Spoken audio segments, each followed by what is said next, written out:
What if Daphne Greengrass saw Harry at the Leaky Cauldron at age 10 and ancient magic showed her their future together? Chapter 1. First glimpse. The Leaky Cauldron existed in that peculiar space between worlds, not quite belonging to Muggle London with its bustling traffic and oblivious pedestrians, nor fully integrated into the magical realm that lay beyond its back wall.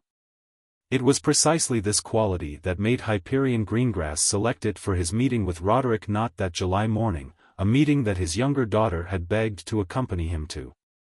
"Father, please," 10-year-old Daphne had pleaded the night before, her ice-blue eyes widening with practiced precision.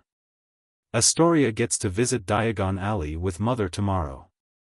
It's not fair that I should be left with only the elves for company." Hyperion Greengrass, a tall, austere man with the same frost-colored eyes as his daughter, had regarded her with measured consideration. "This is not a social call, Daphne. Business matters require a certain discretion." "I'll be perfectly discreet," she promised, straightening her shoulders in a way that mimicked her mother's elegant posture. "I'll bring my book and sit quietly. I won't even look at Mr. Knott if you don't wish me to." The hint of a smile had touched her father's stern features then, a barely perceptible softening that anyone outside the family would have missed entirely. "Very well. But you will conduct yourself as befits a daughter of House Greengrass." Now, sitting at a weathered oak table in the dim tavern, Daphne kept her promise with the determined self-discipline that had already become her hallmark. Her leather-bound copy of Hogwarts, a History, lay open before her, though her attention occasionally drifted to the strange assortment of witches and wizards who frequented the establishment. Unlike the pristine drawing-room of Greengrass Manor, with its carefully curated visitors, the Leaky Cauldron admitted all manner of magical folk, from the elegantly robed to the decidedly eccentric. Her father and Mr. Knott spoke in low tones about import regulations and the ministry's latest taxation schemes on certain magical artifacts. Daphne affected absorption in her book while actually cataloguing every detail of their conversation for later consideration. In just over a year, she would begin at Hogwarts, and father had always emphasized that knowledge, particularly knowledge others didn't realize you possessed, was its own form of power. The tavern door creaked open, admitting a slash of summer sunlight that momentarily brightened the dim interior. Daphne glanced up reflexively, then quickly returned to her book, but not before noticing the oddest pair who had just entered, an enormous man whose wild beard and hair made him resemble a walking thicket, and beside him, a small, painfully thin boy with untidy black hair and round glasses. There was nothing immediately remarkable about the boy. His clothes were clearly Muggle and several sizes too large, hanging off his frame like sails in a dead wind. Yet something about him caught and held Daphne's attention, a certain watchfulness in his bearing that reminded her of herself. The giant man's booming voice carried across the tavern. "The usual, Tom." "Can't, Hagrid," replied the bartender. "I'm on duty for Hogwarts today." The word Hogwarts drew murmurs from nearby patrons, and suddenly everyone seemed to notice the boy. The tavern fell silent, a phenomenon Daphne had rarely witnessed in any public place. "Bless my soul," whispered the barkeeper. "Harry Potter, what an honor." Daphne's book slipped from her fingers, landing with a muted thud on the wooden table. Harry Potter. The boy who lived. Standing mere feet away from her, looking utterly bewildered as the tavern erupted in excitement around him. Mr. Knott's conversation with her father halted as they too turned to observe the commotion. Hyperion's expression remained impassive, but Daphne noted the calculating gleam in his eyes, the same look he wore when assessing a particularly valuable business opportunity. "How interesting," he murmured, more to himself than his companions. "So Dumbledore has finally brought him back into our world." Daphne barely registered her father's words. She was too busy watching as Harry Potter was surrounded by eager witches and wizards, all clamoring to shake his hand. The boy looked overwhelmed, almost fearful of the attention, nothing like the confident hero described in the children's books Astoria still sometimes read. Then, amid the chaos, Harry Potter's gaze swept across the tavern and, for the briefest moment, met hers. The world tilted. Daphne gripped the edge of the table as a strange sensation washed over her, like plunging into the cold waters of the lake on their estate, that initial shock before the body adjusts. Colors intensified, sounds muted, and a strange prickling sensation crept along her skin, as though the air itself had become charged with magic. A corridor bathed in torchlight. She was running, her heart hammering against her ribs. Ahead of her, a boy with untidy black hair sprinted around a corner. "Potter, wait!" Her own voice, yet somehow older. The scene shifted. A great hall decorated with floating pumpkins and bats. The same boy, a few years older now, looking at her across a crowd, his green eyes finding hers despite the chaos between them. Another shift. Standing beside him beneath a tree by a lake, their fingers almost touching as they watched a giant squid break the water's surface. "Do you ever wonder if we could have been friends from the beginning?" he asked. Her older self smiled. "Who says we weren't?" More fragments now, coming faster, studying together in a library, standing back to back in some darkened chamber, his hand reaching for hers across a gap that seemed both physical and metaphorical, her voice saying words she didn't understand about choices and destiny and bravery wearing different faces. The visions receded as abruptly as they had come, leaving Daphne disoriented and breathless. She blinked rapidly, the ordinary tavern scene reasserting itself around her. Harry Potter had already moved on, being led toward the back of the pub by the enormous man, Hagrid, who must be taking him to Diagon Alley. "Daphne?" Her father's sharp voice cut through her confusion. "Are you unwell?" She swallowed hard, her mouth suddenly dry. "I'm fine, father. Just a momentary dizziness." Both men were looking at her now, Mr. Knott with mild disinterest, her father with something that, on anyone else's face, might have been concern. Perhaps the excitement was too much, Mr. Knott suggested with a thin smile. "Young ladies are so delicate in their sensibilities." Daphne straightened, drawing on years of etiquette training to compose her features. "Not at all, sir. I was simply surprised to see such a commotion in a respectable establishment." Her father's eyes narrowed slightly, he knew her too well to be fooled by the polite deflection, but he merely nodded. "We've concluded our business regardless. Roderick, my thanks for your time. Daphne, we're leaving." As they rose, Daphne couldn't resist a final glance toward the back of the tavern, where Harry Potter had disappeared.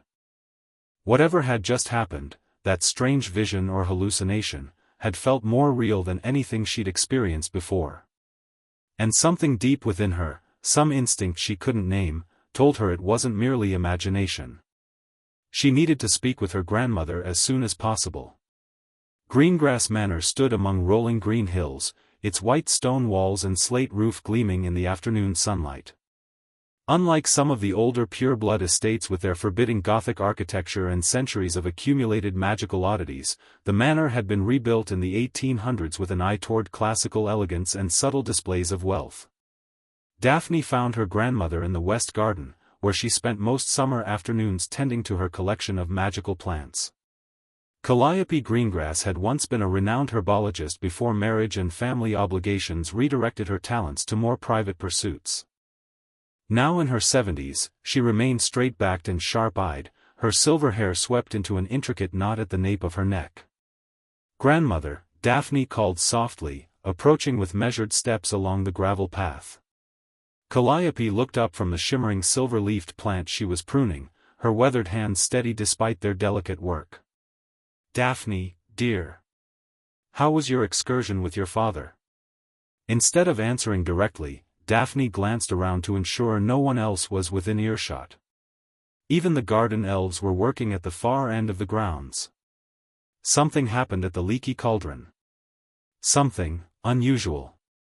Her grandmother's hands stilled. "Oh? What sort of unusual?" "I saw Harry Potter there." Daphne paused, uncertain how to describe what had followed. "When our eyes met, I had some kind of vision. I saw us older, at what I think was Hogwarts. Different moments, like fragments of memories, except they haven't happened yet. She frowned. At least, I don't think they have. The secateur in Calliope's hand dropped to the garden table with a soft clink. Her pale eyes, so like Daphne's own, widened slightly. Come sit beside me, child. Daphne obeyed, settling onto the wrought iron bench. Am I ill, grandmother? Father says divination is mostly theatrical nonsense, but this felt different. It felt real, Calliope finished for her. Because it was. She studied Daphne's face with newfound intensity. It seems the old magic has awakened in you, earlier than I would have expected. Old magic? Calliope nodded, her expression unreadable. The women of the Greengrass line have carried a particular gift for many generations. We call it the foresight enchantment, though that's a rather simplistic name for a complex piece of magic. It doesn't manifest in every daughter, your mother never experienced it, nor did your Aunt Cordelia. Daphne's mind raced to process this information. What exactly is it? I don't understand what happened to me. The foresight enchantment shows glimpses of potential futures tied to significant people in your life, her grandmother explained. The first vision always comes unexpectedly, typically when you first meet someone who will play an important role in your future. What you see are possibilities, paths your lives might take together. But why Harry Potter? Daphne asked, genuinely puzzled. We don't move in the same circles. Father says his guardians are muggles. Our paths might cross at Hogwarts, but magic often knows things we don't, Calliope interrupted gently. The foresight doesn't activate for casual acquaintances or passing interactions. If you experienced a vision upon meeting Harry Potter, then your futures are potentially intertwined in some significant way. Daphne fell silent, contemplating the implications.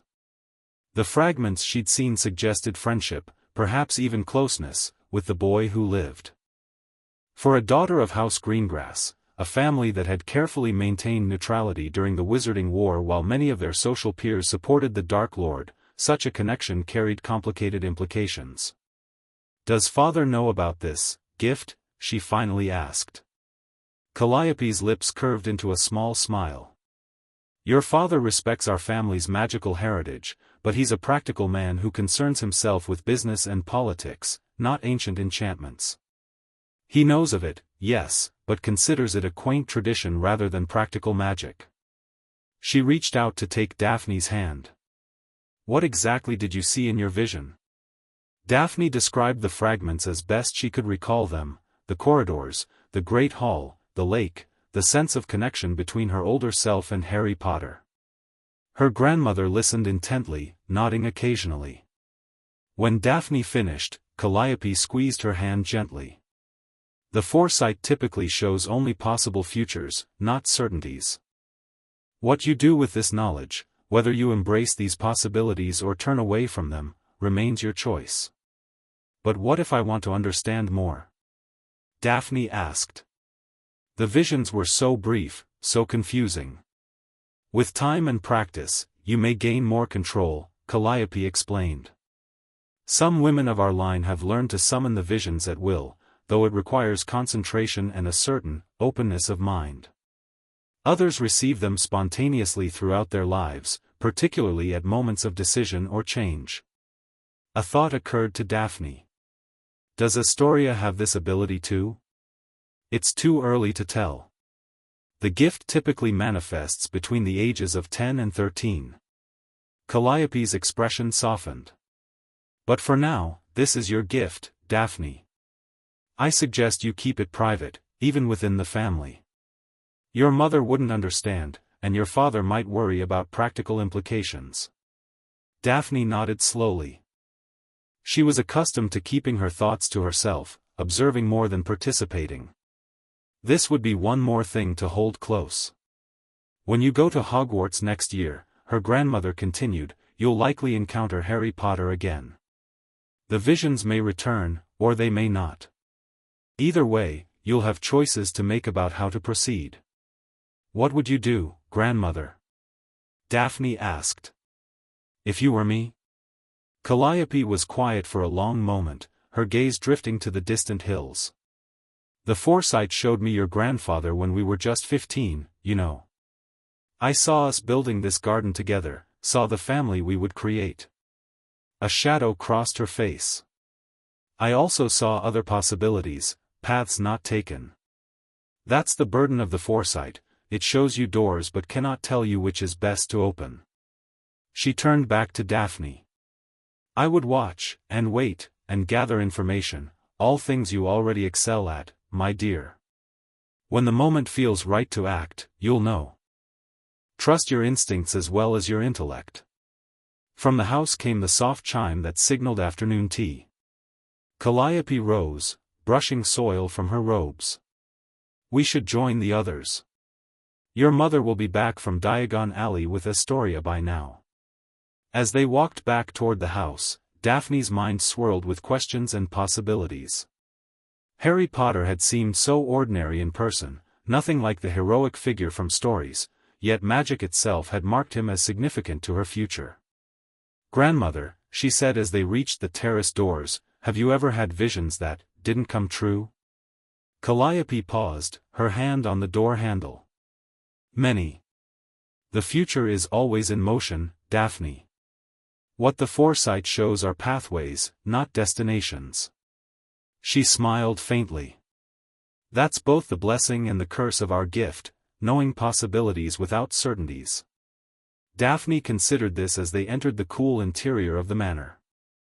Knowledge without certainty was better than ignorance, she decided. And if her path was somehow destined to cross with Harry Potter's, she would be prepared.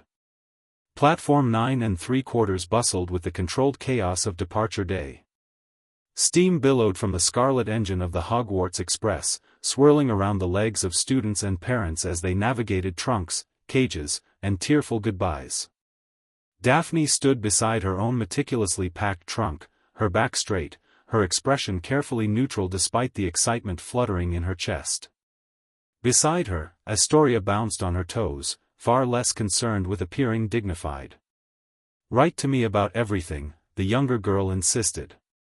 Especially the sorting. Do you think you'll be in Slytherin like mother and father? Most likely, Daphne replied, though privately she wondered if the sorting hat might see something in her that her family did not. The visions of Harry Potter had continued sporadically throughout the past year, brief flashes that came in dreams or quiet moments, and many showed them in circumstances that seemed unlikely for a Slytherin and a Gryffindor, for she had no doubt which house would claim the boy who lived. Her mother adjusted the collar of Daphne's traveling cloak with elegant fingers. Remember what we discussed, Daphne. First impressions matter greatly, particularly within Slytherin house. Observe carefully before forming alliances. Yes, mother. Daphne had received variations of this advice for weeks, from her mother, her father, even her uncle Corvus. The political landscape of Hogwarts was evidently as complex as any ministry function, at least among certain families. Her father stepped forward, his manner brisk but not unkind. Your trunk is charmed with our family's protection spells. The prefects will direct it to your dormitory. He placed a hand briefly on her shoulder, as close to an embrace as he permitted himself in public. Make us proud, daughter. I will, father. A flash of platinum blonde hair caught her attention. Across the platform, Draco Malfoy was holding court among several children their age, his pointed face animated as he spoke. The Malfoys had been more frequent visitors to Greengrass Manor this past year, with Narcissa Malfoy making thinly veiled suggestions about what fine friends Draco and Daphne might become at Hogwarts. Daphne had found him tolerable in small doses but rather full of himself. Still, she knew better than to dismiss potential allies, especially ones from families as influential as the Malfoys. There's the Parkinson girl, her mother murmured. And Theodore not. Good families, both of them. The whistle blew, signaling 5 minutes until departure. Around them, goodbyes intensified in urgency. I should board, Daphne said, suddenly eager to escape the weight of expectations and begin this new chapter. After a final round of dignified farewells, and a fierce hug from Astoria that their parents pretended not to notice, Daphne boarded the train.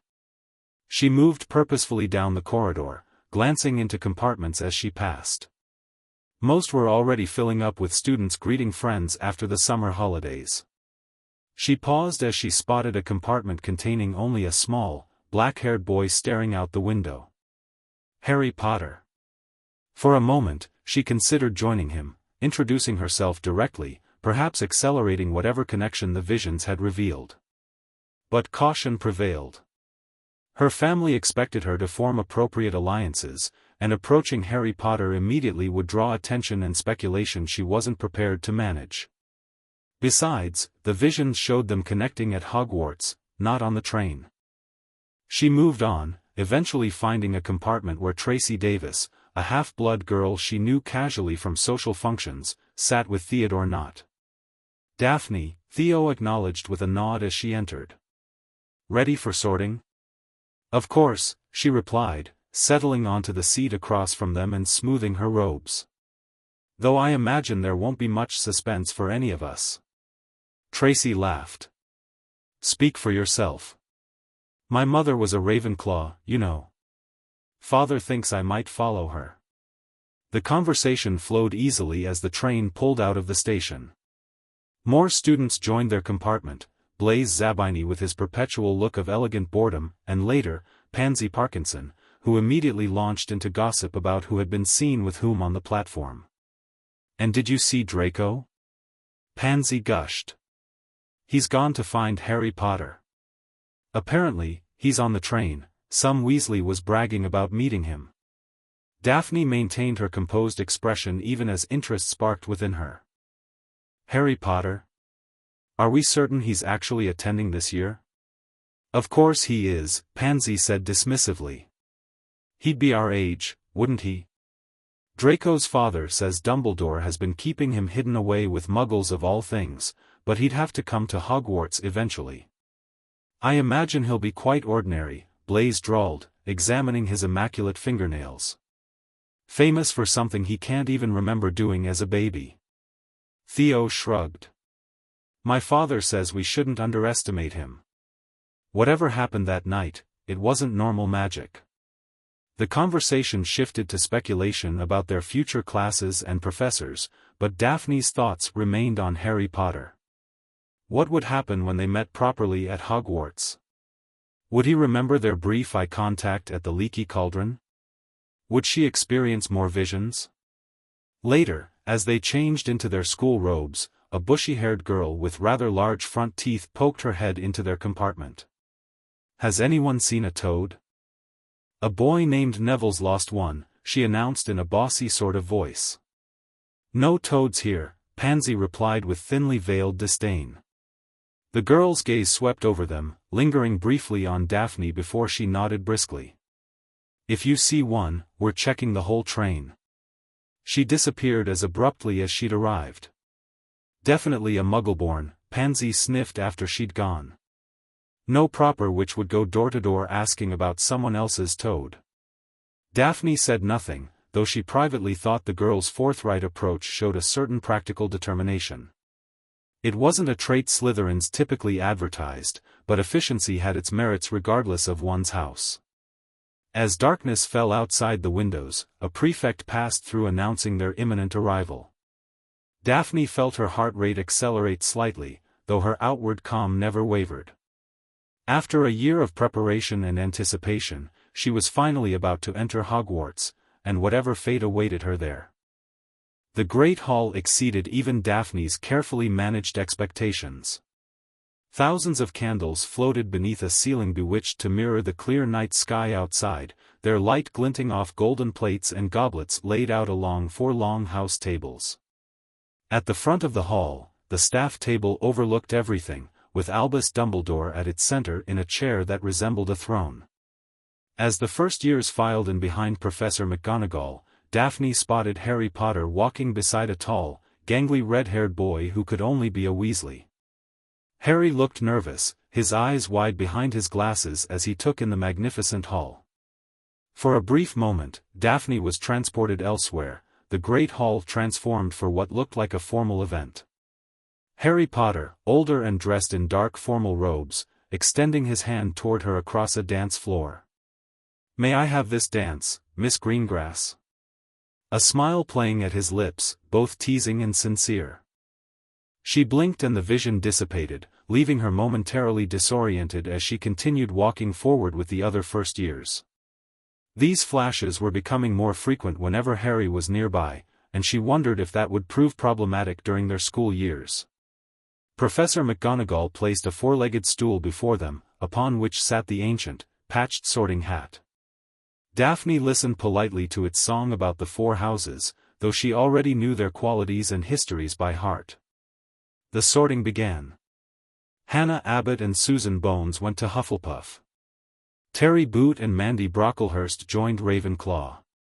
Millicent Bulstrode became the first new Slytherin, her broad face breaking into a relieved smile as she joined the table decorated in green and silver. When Davis, Tracy, was called, Daphne watched with interest as her acquaintance sat beneath the hat for nearly a full minute before it declared, "Slytherin."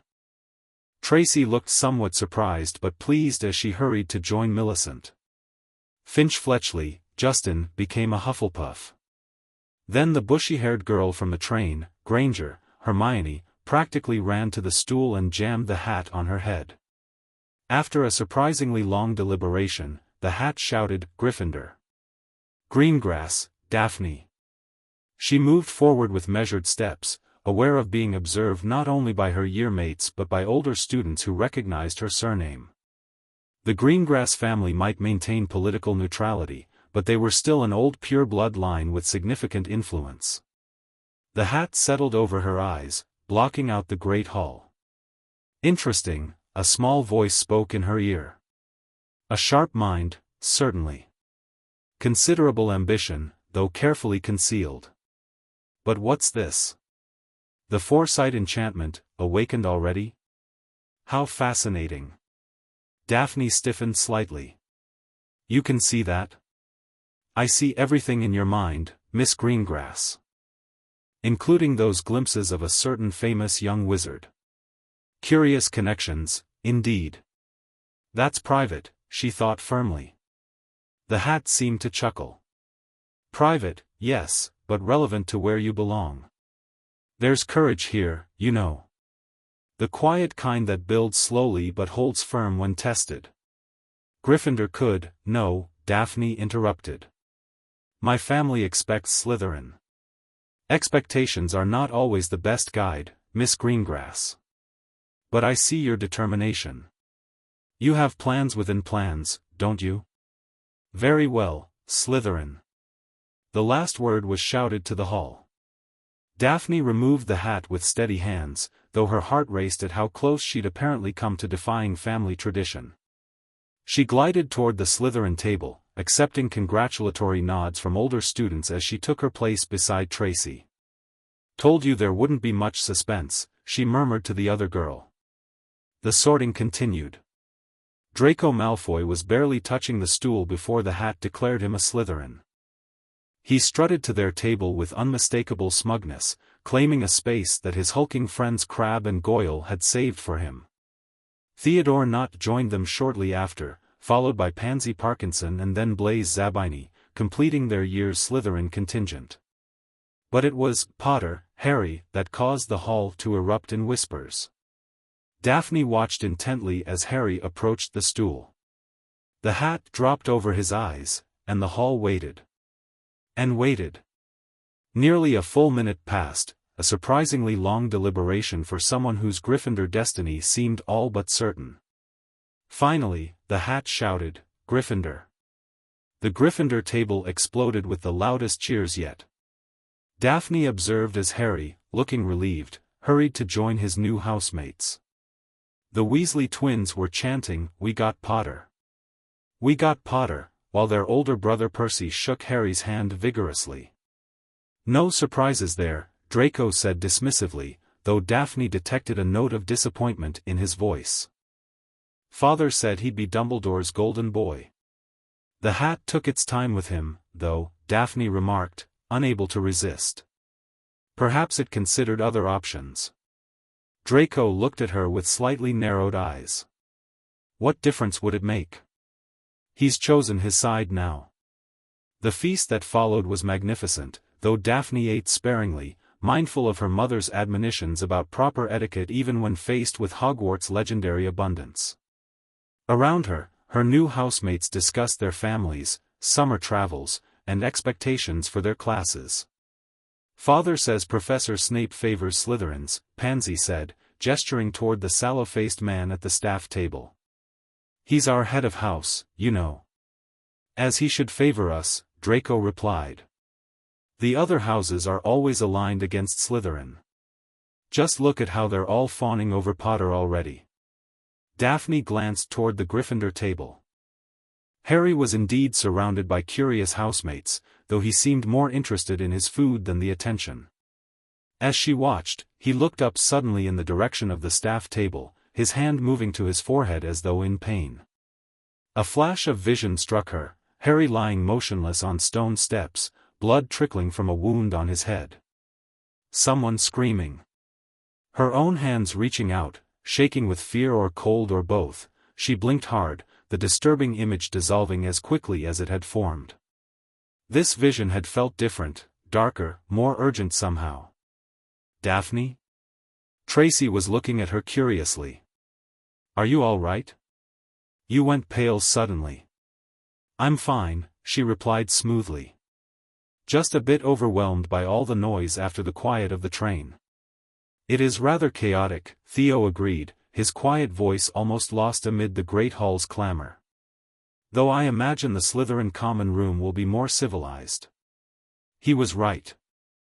After the feast, as they followed the prefects down to the dungeons, the noise of the castle faded behind them.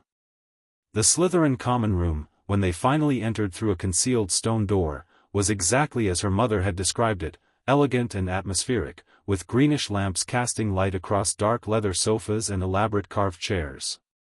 Windows looked out into the depths of the lake, where water filtered an ethereal light into the room. "Girls' dormitories to the right, boys to the left," the female prefect announced. "Your trunks have already been brought up. Professor Snape will address you all tomorrow morning before breakfast, so be dressed and ready promptly at 7. In their dormitory, Daphne found her trunk placed at the foot of a four-poster bed hung with green silk curtains. She and her 4 roommates, Tracy, Pansy, Millicent Bulstrode, and a quiet girl named Lily Moon, prepared for bed with varying degrees of excitement and fatigue. "Can you believe we're finally here?" Tracy whispered as they changed into nightgowns. "After hearing about it our whole lives?"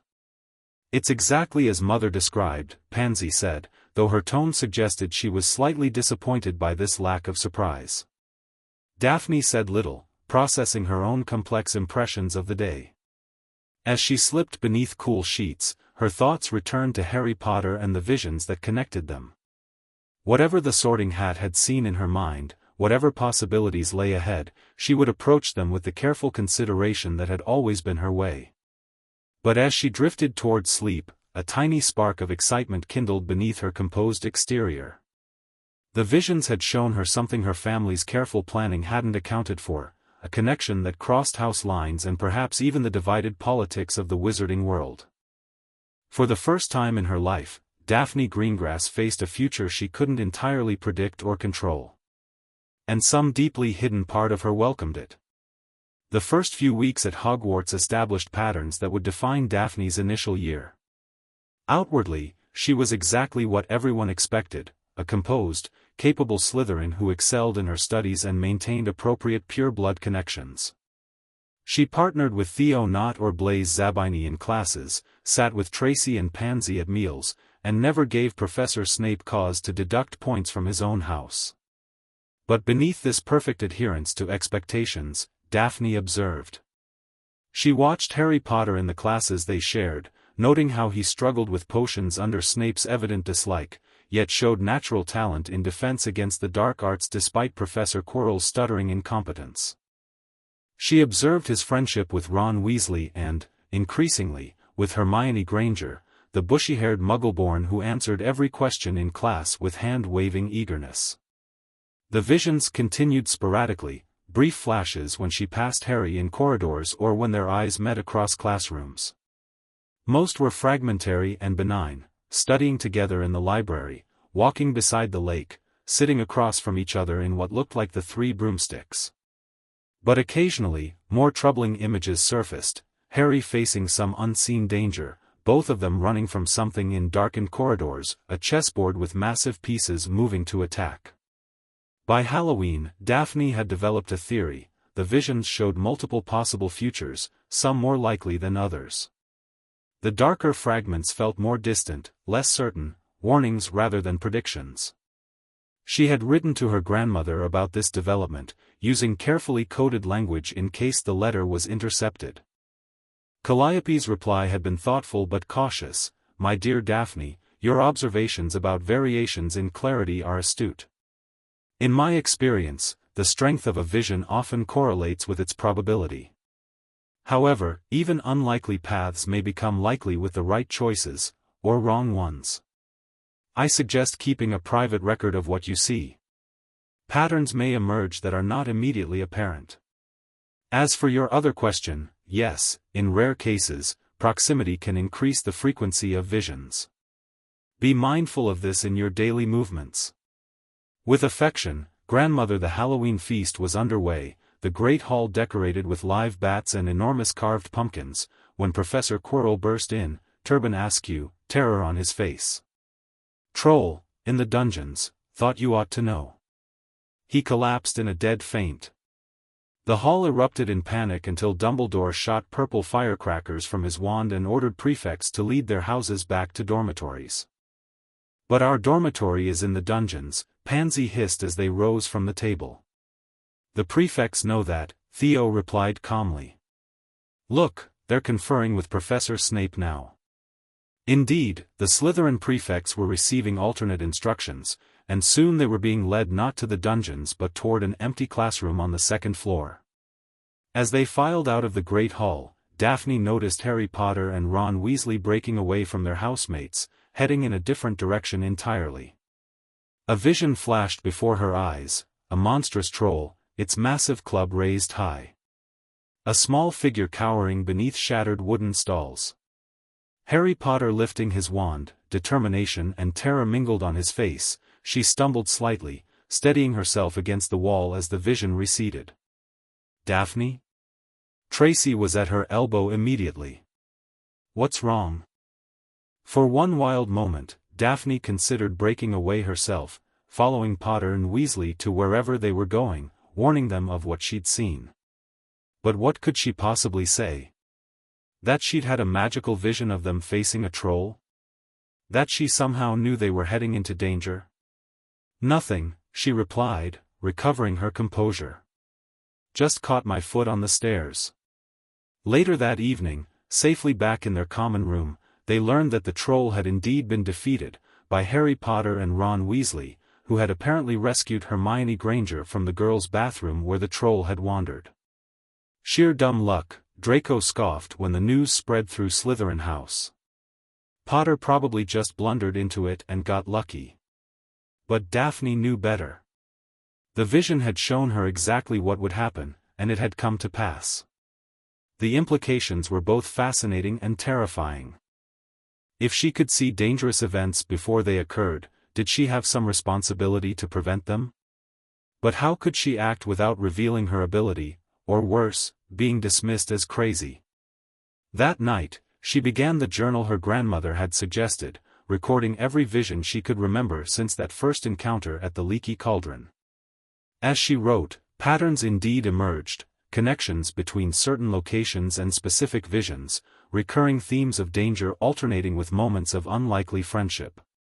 Most interestingly, she noted that many visions seemed to center around the third-floor corridor on the right-hand side, the very area Dumbledore had declared off-limits at the start of term. Whatever destiny connected her to Harry Potter, it appeared to involve whatever secret that corridor contained. Winter descended upon Hogwarts, blanketing the grounds in pristine white and frosting the windows of the castle with delicate patterns. Most Slytherins returned home for the Christmas holidays, but Daphne had convinced her parents to let her stay, citing the opportunity to use the library without interruption. In truth, she hoped the relative emptiness of the castle might allow her to explore some of the locations from her visions without constant observation. With Tracy gone home to London, Pansy to her family's estate in Wiltshire, and most other Slytherins likewise departed, Daphne found herself with unprecedented freedom. Only a handful of her housemates remained, including, surprisingly, Blaise Zabini, whose mother was apparently honeymooning with husband number 7. "Aren't you bored, Greengrass?"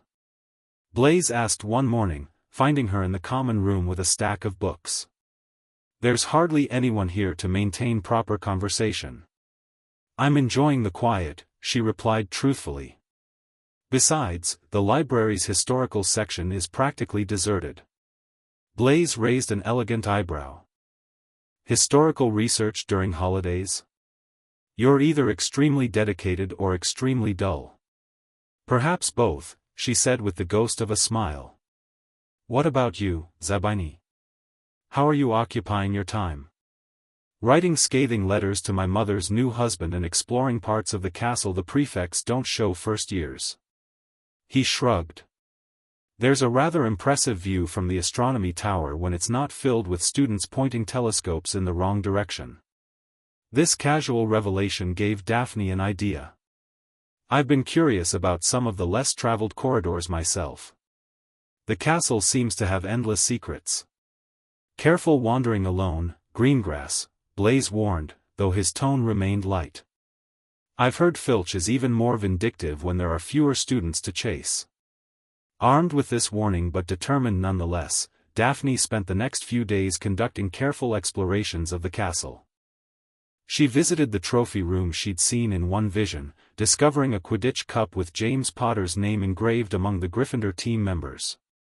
She found the hidden alcove behind a tapestry on the 5th floor where a future conversation with Harry seemed to take place.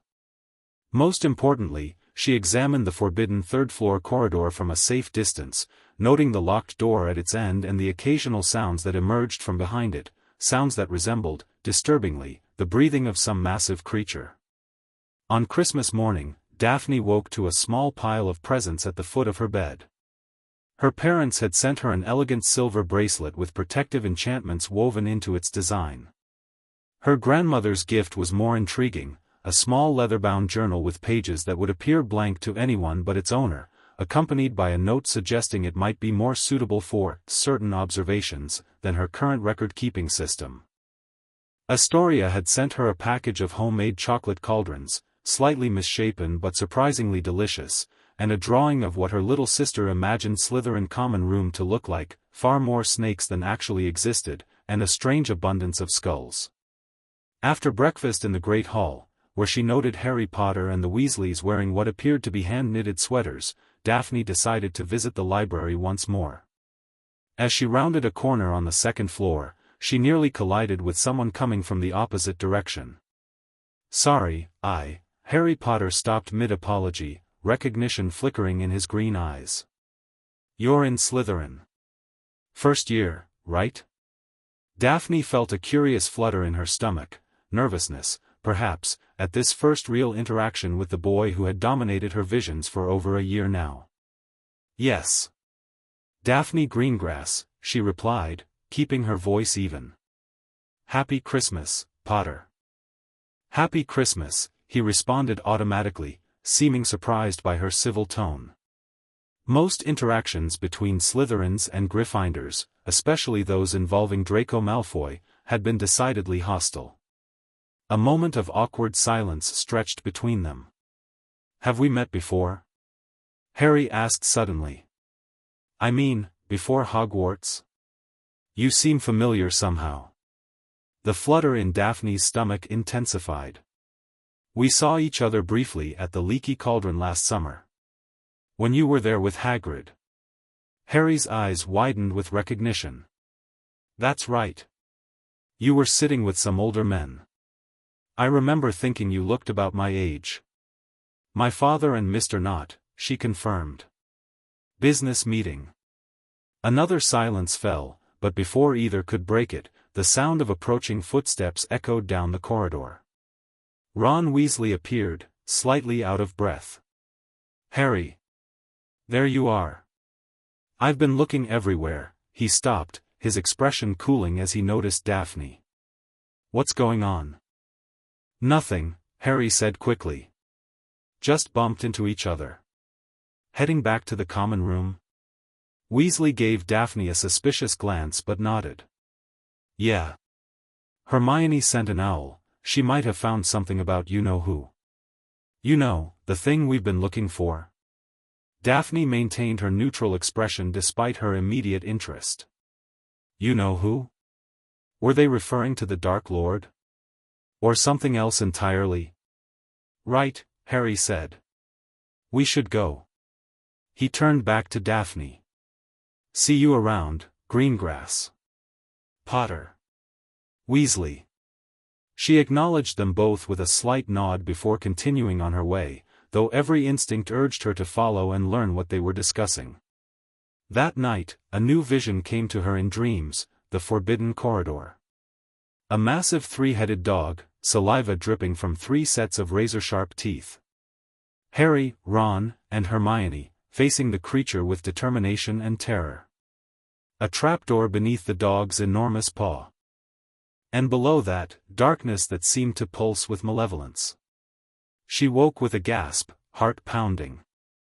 Whatever secrets that corridor held, whatever Harry and his friends were investigating, it was far more dangerous than mere school rule-breaking.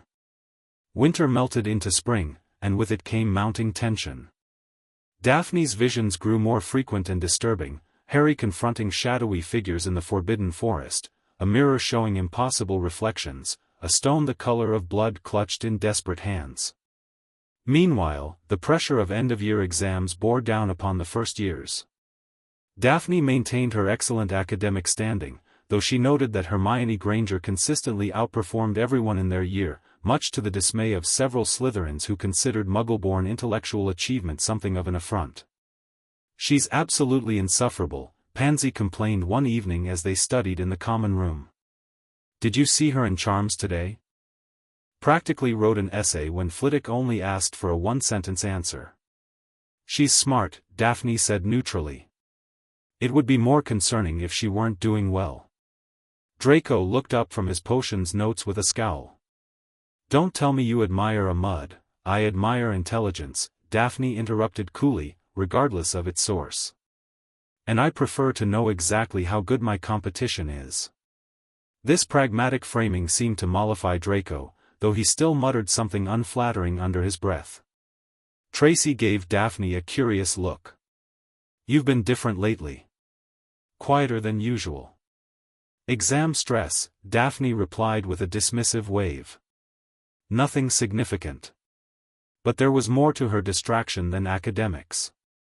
Her latest visions had centered on a specific timeline, events that seemed poised to unfold imminently. In each one, Harry and his friends ventured beyond the trapdoor beneath the three-headed dog, facing a series of obstacles that grew increasingly dangerous. And in the most disturbing vision, Harry confronted not Professor Snape, whom the Gryffindors seemed to suspect of nefarious intentions, but the stuttering Professor Quirrell, whose turban concealed something that made Daphne wake from the vision drenched in cold sweat. She debated approaching a professor with her concerns, but what could she say? That she had magical visions of the future? That she believed a teacher was somehow involved with dark magic? Without evidence, she would sound delusional at best, attention-seeking at worst. The night after their last exam, Daphne sat by the window in her dormitory, gazing out at the moonlit grounds while her roommates slept. A sense of dread had settled over her, a certainty that tonight was when her darkest visions would unfold. As if confirming her fears, she saw 3 small figures racing across the grounds toward Hagrid's hut. Even at this distance, she recognized Harry, Ron, and Hermione. A vision flashed before her eyes, Harry alone, facing Quirrell in a chamber dominated by a large mirror. Behind the professor, a hideous face emerging from the back of his head, speaking in a high, cold voice that seemed to freeze the very air. Without conscious decision, Daphne was on her feet, pulling on her robe over her nightgown and slipping from the dormitory. The Slytherin common room was empty at this late hour, and she moved silently through it and into the dungeon corridor beyond. She had no clear plan, only the driving certainty that she needed to be closer to where events were unfolding. Perhaps proximity would bring clearer visions, more information she could use to what? Intervene? Alert someone who could actually help? As she climbed the stairs from the dungeons, a new thought struck her. Professor Dumbledore. If anyone would believe her, if anyone could stop whatever was happening, it would be the headmaster. She changed course, heading toward the second floor where she knew the entrance to Dumbledore's office was located. But as she rounded a corner, she nearly collided with Professor McGonagall, who was striding purposefully through the corridor, her expression grave. "Miss Greengrass!" McGonagall exclaimed, clearly startled to find a student wandering the castle so late. "What are you doing out of bed at this hour?" Daphne's mind raced. "Professor, I need to see Professor Dumbledore. It's urgent." McGonagall's stern expression softened slightly with concern. "I'm afraid that's impossible. Professor Dumbledore was called away to London on urgent ministry business." Called away? Daphne felt a chill run down her spine. "Tonight specifically?" "Yes, though I fail to see why that would concern you." McGonagall's eyes narrowed suspiciously. "Miss Greengrass, whatever is troubling you can surely wait until morning. Return to your dormitory immediately, or I shall be forced to deduct points from Slytherin."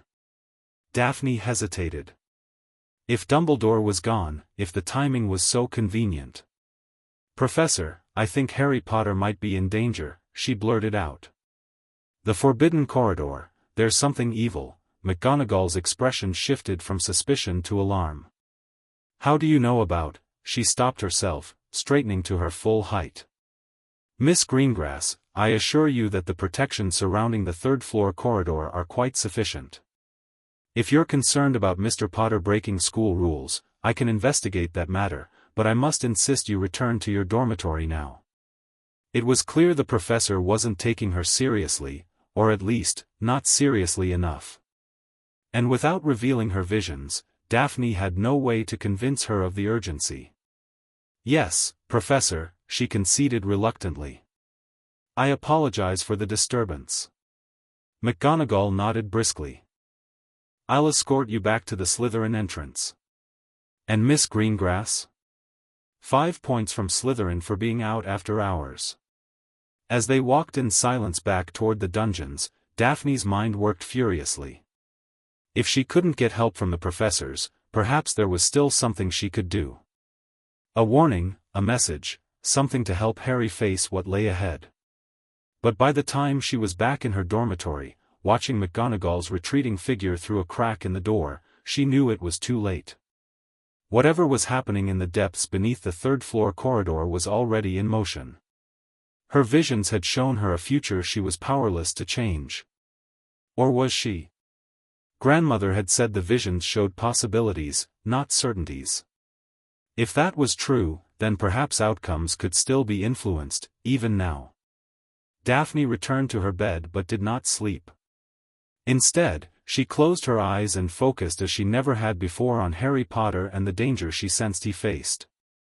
She couldn't explain the instinct that drove her, but somehow she felt that by concentrating on positive outcomes, Harry succeeding, surviving, overcoming the evil that awaited him, she might influence the balance of possibilities, however slightly. Hours passed as she maintained this focused visualization. Sometime near dawn, exhaustion finally claimed her, and she fell into a deep sleep filled with fragmented dreams of fire and mirrors and a red stone clutched in a defiant hand. The end-of-year feast found the Great Hall decorated in Slytherin green and silver, celebrating their 7th consecutive House Cup victory. Daphne sat with her housemates, participating in their triumph with appropriate dignity, though her attention repeatedly drifted to the Gryffindor table where Harry Potter was conspicuously absent. Rumors had swirled through the castle for days. Harry Potter in the hospital wing, unconscious after some mysterious confrontation. Professor Quirrell disappeared, perhaps fired or fled. Something valuable that had been hidden in the school, now secured elsewhere by Dumbledore himself. Daphne had experienced no visions since that night, as though whatever nexus of possibilities had existed had collapsed into a single reality, one where Harry had apparently faced the danger and survived, though not unscathed. A sudden hush fell over the hall as Harry Potter entered, looking pale but very much alive. He slipped into a seat between Ron Weasley and Hermione Granger, enduring the stares and whispers with obvious discomfort. "Look at him," Draco muttered. "Acting like he's so special." "He did apparently save the school from something dangerous," Tracy pointed out reasonably. "Though no one seems to know exactly what." "Dumbledore's pet," Pansy dismissed with a sniff. "They'll probably award him special points just for showing up." Her words proved oddly prophetic. After Professor Dumbledore's arrival and initial congratulations to Slytherin House, he announced, however, recent events must be taken into account. What followed was exactly the scenario Pansy had sarcastically predicted, a series of last-minute points awarded to Gryffindor. Points to Ron Weasley for the best-played game of chess Hogwarts has seen in many years. Points to Hermione Granger for cool logic in the face of fire. Points to Harry Potter for pure nerve and outstanding courage. The Slytherin table grew increasingly tense with each announcement. When Dumbledore awarded a final 10 points to Neville Longbottom for standing up to one's friends, creating a perfect tie between Slytherin and Gryffindor, Daphne felt Draco's outrage radiating beside her like heat from a flame. "He wouldn't dare," Draco hissed. "But of course, he did. Which means we need a little change of decoration," Dumbledore declared cheerfully, clapping his hands. The Slytherin green and silver transformed instantly to Gryffindor scarlet and gold, while the Gryffindor table erupted in wild celebration. Around her, Daphne's housemates seethed with resentment. Even the typically unflappable Blaise looked genuinely annoyed. 7 years of work, undone by blatant favoritism, he muttered. Daphne remained silent, her eyes finding Harry amid the celebration. He looked happier than she'd seen him all year, surrounded by housemates who pounded him on the back and cheered his name. Strangely, she couldn't summon the indignation her fellow Slytherins clearly expected. Perhaps because her visions had shown her fragments of what Harry and his friends had truly faced, dangers far beyond house points or end-of-year celebrations. Or perhaps because, despite her house allegiance, some part of her recognized that Harry's victory against whatever darkness lurked in that chamber was more significant than any house cup. "You don't seem very upset, Greengrass," Theo noted quietly beside her. She shrugged slightly. "It's only a decoration, not. We know who really earned the most points throughout the year." "Still," he persisted, "the blatant manipulation is rather galling." "There will be other years," she replied. "Other chances to win fairly." Her gaze drifted back to Harry, and for a brief moment, their eyes met across the hall. No vision came this time, only a curious sense of connection, of shared knowledge. Then Harry looked away, drawn back into the celebration by the Weasley twins. Later, as students packed trunks and prepared for the journey home, Daphne sat on her bed, writing a final entry in her vision journal before transferring her records to the enchanted book her grandmother had given her. Tracy paused in her own packing to sit beside her. "You've been writing in that a lot this year." "Just thoughts and observations," Daphne replied. "Things I want to remember." "About what?" Tracy asked, genuinely curious. Daphne considered her housemate thoughtfully. Of all her Slytherin peers, Tracy was perhaps the most open-minded, the least bound by rigid pureblood ideology despite her own pureblood status. "About possibilities," she said finally.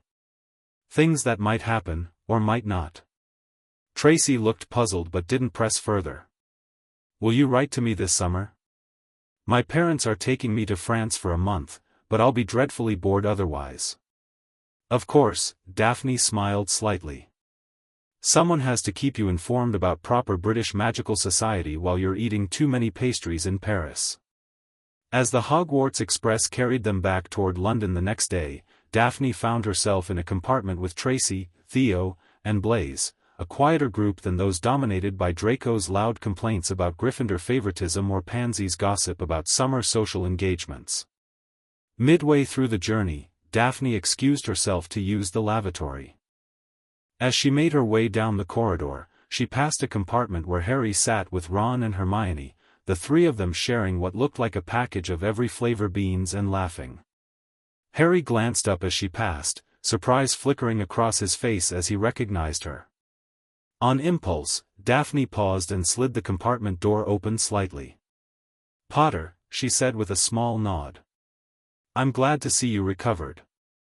Harry blinked, clearly confused by this unexpected acknowledgement from a Slytherin. Thanks, Greengrass."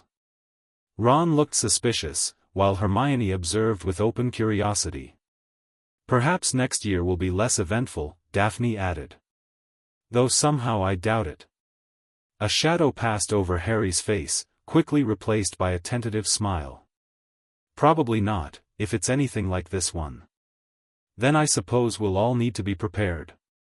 She glanced at Ron and Hermione, including them in her statement. "Enjoy your summer." As she continued down the corridor, she heard Ron's bewildered, "What was that about?" and Hermione's thoughtful, "Not all Slytherins are like Malfoy, Ron." Daphne smiled to herself. No new visions had come in that brief interaction, but she didn't need magical foresight to know that her path and Harry Potter's would continue to cross in the years ahead. The ancient magic that had activated in the Leaky Cauldron a year ago had shown her glimpses of a shared future, glimpses that now, with their first year at Hogwarts behind them, seemed increasingly possible. Whatever dangers and challenges awaited them in the years to come, whatever choices they would both make, Daphne Greengrass had seen enough to know that destiny was not fixed but fluid, shaped by courage, determination, and sometimes, by the most unexpected of connections. Chapter 2, Clearer Vision. Summer at Greengrass Manor passed with the same measured elegance as always. Daphne spent her mornings practicing piano and French, her afternoons studying next year's texts or walking the grounds with Astoria, and her evenings dining with her parents and listening to her father's careful analyses of ministry politics. It was exactly the proper pureblood daughter's holiday, except for those moments when she slipped away to the West Garden to discuss her visions with grandmother. "They've changed," Daphne explained one warm July afternoon, her enchanted journal open on her lap. Before Hogwarts, the visions were fragmented, just flashes of possible moments.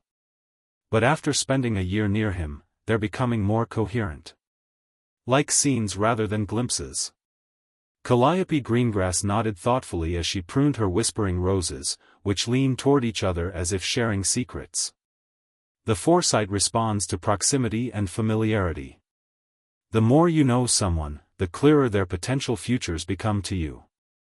"But we barely speak," Daphne countered. "Potter and I have exchanged perhaps 20 words all year." Her grandmother's eyes twinkled. "The magic doesn't measure relationships by conversation alone, dear. Observation, understanding, even concern, these create connections the foresight recognizes." Daphne considered this, remembering the night she'd tried to warn Professor McGonagall, the hours she'd spent concentrating on positive outcomes for Harry's confrontation with Quirrell. "So because I've been attentive to his situation, the magic thinks we're connected?" "The magic doesn't think anything, Daphne. It simply responds to what is already there." Calliope set down her secateurs and faced her granddaughter fully. "Tell me about your most recent vision." Daphne closed her eyes, recalling the dream that had woken her the previous night. Potter was standing in what looked like a flooded bathroom. There was a circle of sinks with one section open, revealing a dark tunnel. He was speaking, but not in English. The sounds were like hissing, and the tunnel seemed to respond to them. She opened her eyes. What could that mean? Calliope resumed her pruning. "I couldn't say specifically. But hidden passages responding to unusual languages? That sounds like old magic, the kind the founders might have used." A sudden screech from above interrupted their conversation. An elegant eagle owl swooped down, dropping a thick envelope into Daphne's lap before settling on a nearby sundial. Tracy's handwriting, Daphne noted, breaking the seal. She's been in France the past 3 weeks. The letter contained typical summer correspondence, descriptions of French wizarding sites, complaints about distant relatives, gossip about classmates Tracy had encountered abroad. But the final paragraph caught Daphne's attention. Speaking of summer encounters, you'll never guess who I saw at Flourish and Blots yesterday after returning to London. Gilderoy Lockhart was doing a book signing, and the place was packed with witches practically swooning. But the real excitement came when Harry Potter showed up with the Weasleys. Draco and his father were there too, and it got rather tense. Mr. Malfoy said something to Mr. Weasley that nearly started a brawl. Books everywhere, Lockhart looking delighted at the publicity. Potter seemed mortified by the whole thing. Thought you'd find it interesting, given your peculiar attention to our famous classmate last year. Don't deny it, I noticed. Daphne carefully refolded the letter, her mind working through the implications. Tracy had noticed her interest in Harry Potter.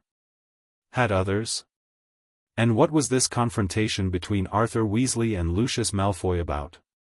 Interesting news, her grandmother inquired. Potentially, Daphne replied. It seems Mr. Malfoy and Mr. Weasley had some sort of altercation in public. That's unusually careless for Lucius Malfoy. Calliope's expression grew serious.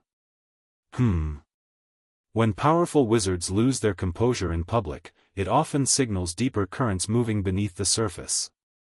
She glanced at Daphne. Keep your eyes open this year, dear. And not just for Harry Potter. The Hogwarts Express hummed beneath Daphne's feet as she made her way down the corridor, searching for her friends. The platform had been chaotic, with last-minute arrivals and tearful goodbyes, and she'd lost track of Tracy in the crowd. As she passed a compartment, she overheard a familiar voice, "Weasley and Potter not on the train? How interesting." She paused. Draco's drawling tone carried clearly through the partially open door. "Perhaps they've finally realized they don't belong," came Pansy's sycophantic reply. Daphne frowned. "Potter not on the train?" A faint prickle of concern brushed the back of her neck.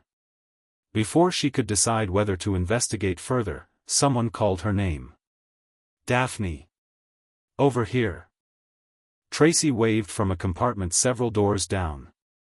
Inside, Theo Knott sat reading a thick tome while Blaise Zabini gazed out the window with his usual air of elegant boredom. "There you are," Daphne said, sliding into the seat beside Tracy. "I lost you on the platform." Mother insisted on reciting safety precautions until the whistle was practically blowing. Tracy rolled her eyes. "As if I hadn't survived an entire year already." "Parents," Blaise commented without looking away from the window. "Always convinced we're one poor decision away from catastrophe." Speaking of poor decisions, Tracy leaned forward conspiratorially. "Did you hear about Weasley and Potter? Apparently, they missed the train." "How does one miss the Hogwarts Express?" Daphne asked. "It leaves at precisely the same time every year." Theo turned a page in his book. "The more interesting question is how they intend to reach Hogwarts now. Flo network doesn't extend there for security reasons. Perhaps they'll be expelled before they even begin second year," Blaise suggested with faint amusement. "That would be a record even the Weasley twins haven't managed." The conversation shifted to summer activities and speculation about new classes, but Daphne's thoughts remained on Harry's absence. No visions came to illuminate his situation, which was both frustrating and curious. Perhaps the foresight only showed significant moments, not minor inconveniences like missing a train. By the time they reached Hogsmeade Station, rumors had spread throughout the train. The most outlandish suggested Potter and Weasley had stolen a flying car and were even now soaring over Scotland. Daphne dismissed this as absurd fantasy, until the welcoming feast, when she noticed the conspicuous absence of both boys from the Gryffindor table and the grim expressions of Professors McGonagall and Snape as they left the hall shortly after the sorting. "They actually did it," Theo murmured, having apparently made the same observation. The flying car rumor must be true. Blaze's eyebrows rose fractionally. Perhaps I underestimated their capacity for spectacular idiocy. When Potter and Weasley finally shuffled into the Great Hall, looking disheveled and embarrassed, Daphne watched them with careful attention. No visions came, but she felt an odd certainty that this dramatic arrival was somehow significant, a prelude to a year that would be anything but ordinary. Her intuition proved correct sooner than expected. During their first herbology lesson with the Gryffindors, she overheard fragments of conversation between Potter, Granger, and Weasley about a whomping willow, and nearly expelled. More tellingly, she noticed how Draco seemed particularly smug whenever Potter appeared, taunting him with newspaper clippings and mimicking the flying car incident. But it was during the first Quidditch practice of the year that tensions truly ignited. Daphne had accompanied Tracy to watch the Slytherin team session, only to witness them confronting the Gryffindor squad in what quickly became a heated exchange. "I smell trouble," Tracy murmured as they approached the gathering from the castle. "I smell Draco's ambition," Daphne replied, spotting the gleaming new broomsticks the entire Slytherin team carried. "Those look like Nimbus 2001s. They reached the edge of the gathering just as Hermione Granger said something that made the Slytherin team fall silent. Then Draco's voice, cold and cutting, "No one asked your opinion, you filthy little mudblood."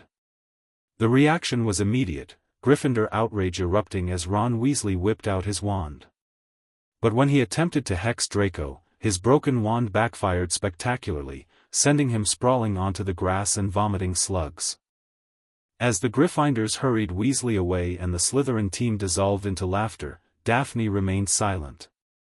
The slur Draco had used hung in the air like poison, a word her parents had explicitly forbidden in their home despite their pure-blood status.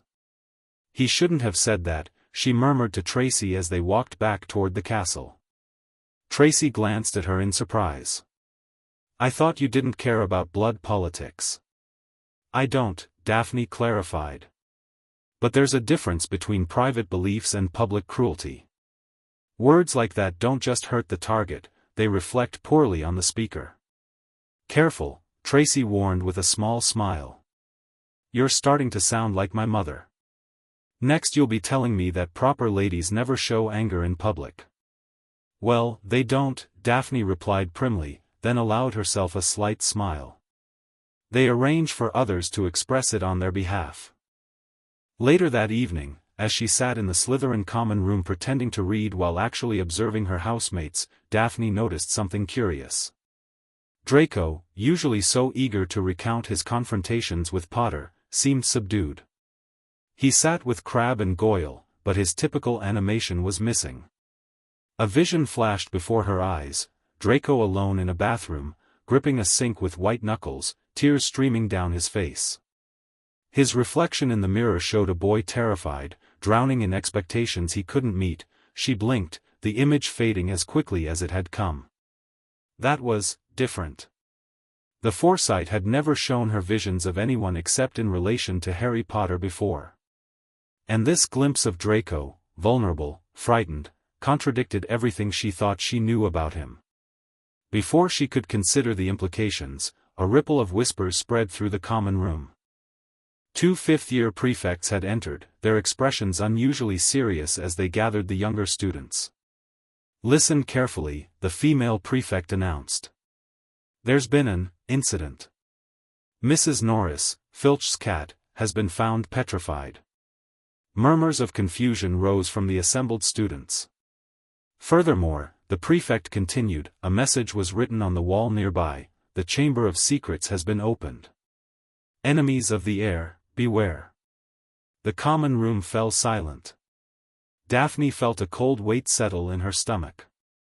The Chamber of Secrets, a legend whispered among certain pure-blood families, a secret chamber supposedly created by Salazar Slytherin himself to house some horror that would cleanse the school of those unworthy to study magic.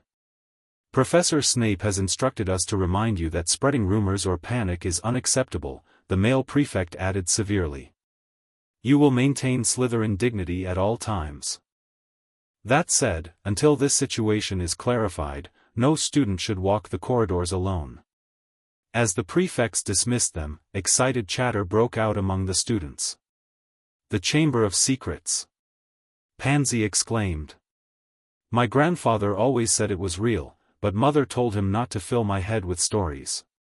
"If it has been opened," Theo said quietly, "then someone here must be the heir of Slytherin." All eyes turned instinctively toward the pureblood students with the oldest lineages. Daphne felt gazes sliding over her. The Greengrass family was certainly ancient enough to potentially claim such heritage. "Well, whoever it is," Draco drawled, regaining his typical arrogance, "they've started with a cat. Let's hope they move on to that mudblood Granger next." Several students laughed, but Daphne noted that others looked uncomfortable. Blaise Zabini's expression remained neutral, but his eyes flickered briefly toward her, gauging her reaction, perhaps. That night, Daphne lay awake long after her roommates had fallen asleep. The Chamber of Secrets. A petrified cat. And her strange vision of Draco. Something significant was unfolding, something that extended beyond Harry Potter yet would inevitably involve him. She closed her eyes, concentrating on the connection that had brought her visions before, seeking clarity about what was coming. For several minutes, nothing happened. Then, a corridor flooded with water. Harry and Ron pressed against a wall, listening. A massive serpent sliding through pipes, its scales scraping against metal, its hissing voice speaking words only Harry seemed to understand. "Kill, time to kill." Daphne sat bolt upright, breathing hard. A serpent. Of course. Salazar Slytherin's monster would be a snake, probably a magical one capable of petrification. And Harry could hear it speaking, which meant. "Parseltongue," she whispered into the darkness. The rare ability to speak to snakes was associated almost exclusively with Salazar Slytherin's bloodline. If Harry Potter possessed it, that would complicate matters considerably. The weeks following the first incident brought a climate of fear to Hogwarts. Students traveled in groups, casting suspicious glances at Slytherins in general and anyone with known pureblood fanaticism in particular. The actual details of the chamber's legend became the subject of wild speculation until, finally, Professor Binns was badgered into providing the historical account during History of Magic, a class that, for once, held everyone's complete attention. Daphne absorbed the professor's reluctant explanation about Slytherin's alleged construction of a hidden chamber containing a monster that only his true heir could control. Most interesting was Binns' insistence that generations of headmasters had searched for the chamber without success. If the greatest witches and wizards in Hogwarts history couldn't find it, she mused to Tracy afterward, then either it doesn't exist, or its concealment involves magic beyond conventional detection. "You don't seem very worried," Tracy observed. "Aren't you concerned about the monster?" Daphne chose her words carefully. "I think understanding the threat is more productive than fearing it. What do we actually know? A cat was petrified, not killed. That suggests specific magic, not random violence." "True," Tracy conceded. "Though the enemies of the heir message doesn't exactly sound friendly." Before Daphne could respond, they rounded a corner and encountered a crowd gathered before a wall where water pooled on the floor. Above hung an immobile Mrs. Norris, and beside her, the threatening message gleamed in what looked disturbingly like blood. "This is where it happened," Tracy whispered unnecessarily. Daphne studied the scene with careful attention. The corridor contained nothing particularly special except Moaning Myrtle's bathroom, she noted, indicating the flooded doorway. "Who?" "The ghost who haunts the second-floor girls' bathroom. Apparently, she died there 50 years ago." At Tracy's surprised look, Daphne shrugged. Prefect Helena mentioned it when warning first-years about which facilities to avoid. Something tickled at the edge of Daphne's memory. 50 years ago. A death in a bathroom. Her vision of Harry standing before a circle of sinks, speaking Parseltongue to open a tunnel. "We should go," she said suddenly, pulling Tracy away from the crowd. "This isn't a good place to linger." Later that day, during a free period, Daphne slipped away to the library. In the historical section, she found what she was looking for: old prophet archives documenting Hogwarts events. 50 years ago precisely, a student named Myrtle Warren had died mysteriously. The school had nearly closed, but the attack stopped when another student, Rubius Hagrid, was expelled for keeping dangerous creatures in the castle. Hagrid? Daphne murmured, puzzled. The groundskeeper didn't fit the profile of Slytherin's heir by any measure. Research project, Miss Greengrass? Madame Pants appeared silently beside her, making Daphne start slightly. Just satisfying personal curiosity, Madame Pants, she replied smoothly, closing the archive. History often provides context for current events. The librarian's severe expression softened fractionally. A refreshingly scholarly attitude. Most students your age prefer gossiping to actual research. As Daphne left the library, her mind pieced together fragments of information. A chamber that could only be opened by Slytherin's heir. A monster that petrified rather than killed outright. Incidents 50 years apart. And Harry Potter, somehow able to hear the creature when others could not. What she needed was a way to warn him without revealing how she knew these things. But before she could devise a plan, circumstances intervened in the most dramatic fashion. The first Quidditch match of the season, Gryffindor vs. Slytherin, should have been merely an opportunity to observe Draco's performance against Harry.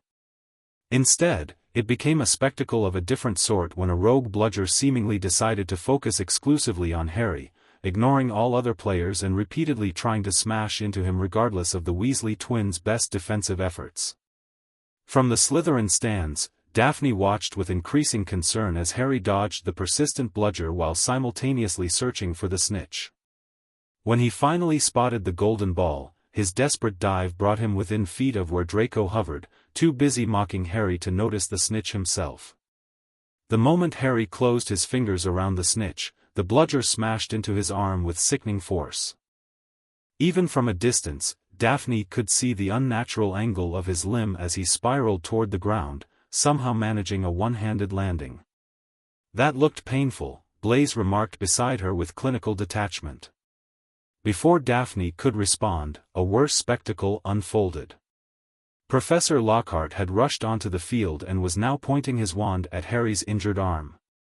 A moment later, Harry's expression of pain transformed to one of horror as he lifted what appeared to be a flesh-colored rubber glove where his arm should have been. Did he just remove Potter's bones? Theo asked, leaning forward in disbelief. Incompetent fool, Draco's father muttered from behind them, where he sat with the school governors. Dumbledore's staffing choices become more questionable each year. That night, Daphne dreamed of Harry in the hospital wing, pain etched on his face as he regrew an armful of bones. She woke with the certainty that something else had happened, something connected to the chamber. Frustrated by the limitations of her visions, she resolved to take more direct action. The opportunity came sooner than expected. During potions the following week, Daphne noticed Harry struggling with his swelling solution while Professor Snape's back was turned. On impulse, she scribbled a note and, when passing his table to collect ingredients, discreetly slid it beside his cauldron. Potter, add the pufferfish eyes one at a time, not all at once. Also, the chamber was opened 50 years ago. Someone died. DG She didn't look back to see his reaction, but later caught him staring at her with unconcealed confusion. He'd clearly read the note but couldn't fathom why a Slytherin would both help him with his potion and provide information about the chamber. Before he could approach her after class, chaos erupted. Someone, she strongly suspected Draco, had thrown a firework into Goyle's cauldron, causing swelling solution to splash several students. Amid the confusion of bulging body parts and Snape's furious shouting, she saw Harry slip away toward the door. A vision flashed before her eyes: Harry and his friends in Moaning Myrtle's bathroom, huddled around a bubbling cauldron hidden in a stall. Hermione carefully measuring ingredients for what looked like Polyjuice potion. The vision faded as Snape restored order to the classroom. Polyjuice potion, a complex brew that allowed the drinker to assume another's appearance temporarily. Why would second years attempt such advanced magic? Unless they suspected someone specific of being the heir of Slytherin and wanted to investigate while disguised. Daphne smiled faintly. Clearly, the Gryffindor trio had their own methods of investigation. The attack on Colin Creevey intensified the atmosphere of fear, but it was the announcement of the dueling club that provided the next critical turning point. Students from all houses packed the Great Hall, eager to learn defensive magic in light of the ongoing danger. Daphne positioned herself near the back, preferring observation to participation. When Lockhart and Snape demonstrated a disarming charm that sent Lockhart flying spectacularly backward, she wasn't surprised. Snape's contempt for the pompous defense professor was barely concealed at the best of times. What did surprise her was Snape's decision to pair Draco with Harry for the students' practice round. An unnecessary provocation, particularly given Draco's antagonism toward Harry all term. Her concern proved justified when, instead of simply disarming Harry as instructed, Draco shouted, "Serpensortia," conjuring a large black snake that slithered menacingly toward the students. What happened next unfolded with the terrible inevitability of her worst visions. As Lockhart bungled an attempt to remove the snake, the agitated serpent turned toward a Hufflepuff boy, fangs bared. And then Harry stepped forward, emitting a series of hissing sounds that everyone in the now silent hall recognized immediately as Parseltongue.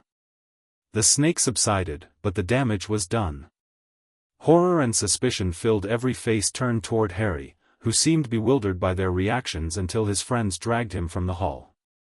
"Did you know Potter was a Parselmouth?" Tracy whispered, wide-eyed. "No," Daphne replied truthfully.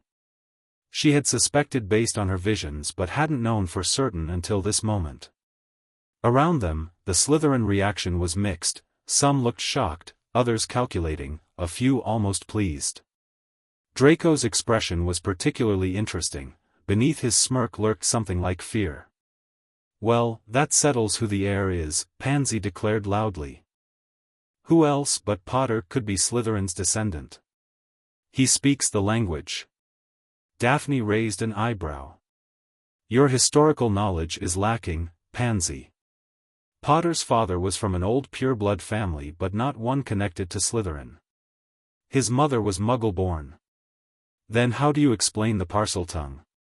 Pansy demanded. "I don't need to explain it," Daphne replied coolly.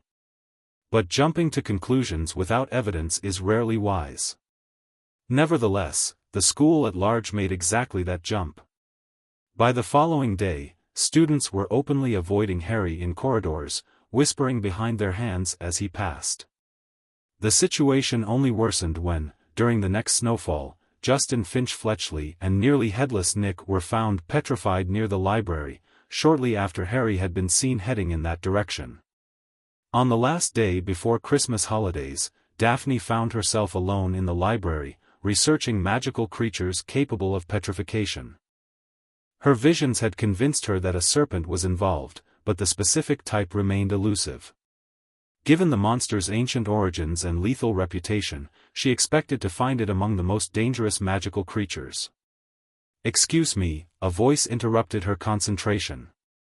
She looked up to find Hermione Granger standing beside her table, an unusually hesitant expression on her face. "Granger," Daphne acknowledged with a nod. "I was wondering," Hermione began, then glanced around before continuing in a lower voice, "that note you passed to Harry in potions. How did you know about the chamber being opened 50 years ago?" Daphne regarded the Gryffindor girl thoughtfully. Hermione Granger was undeniably brilliant, possibly the most intelligent student in their year. She was also fiercely loyal to Harry. If anyone could help him navigate the chamber situation, it would be her.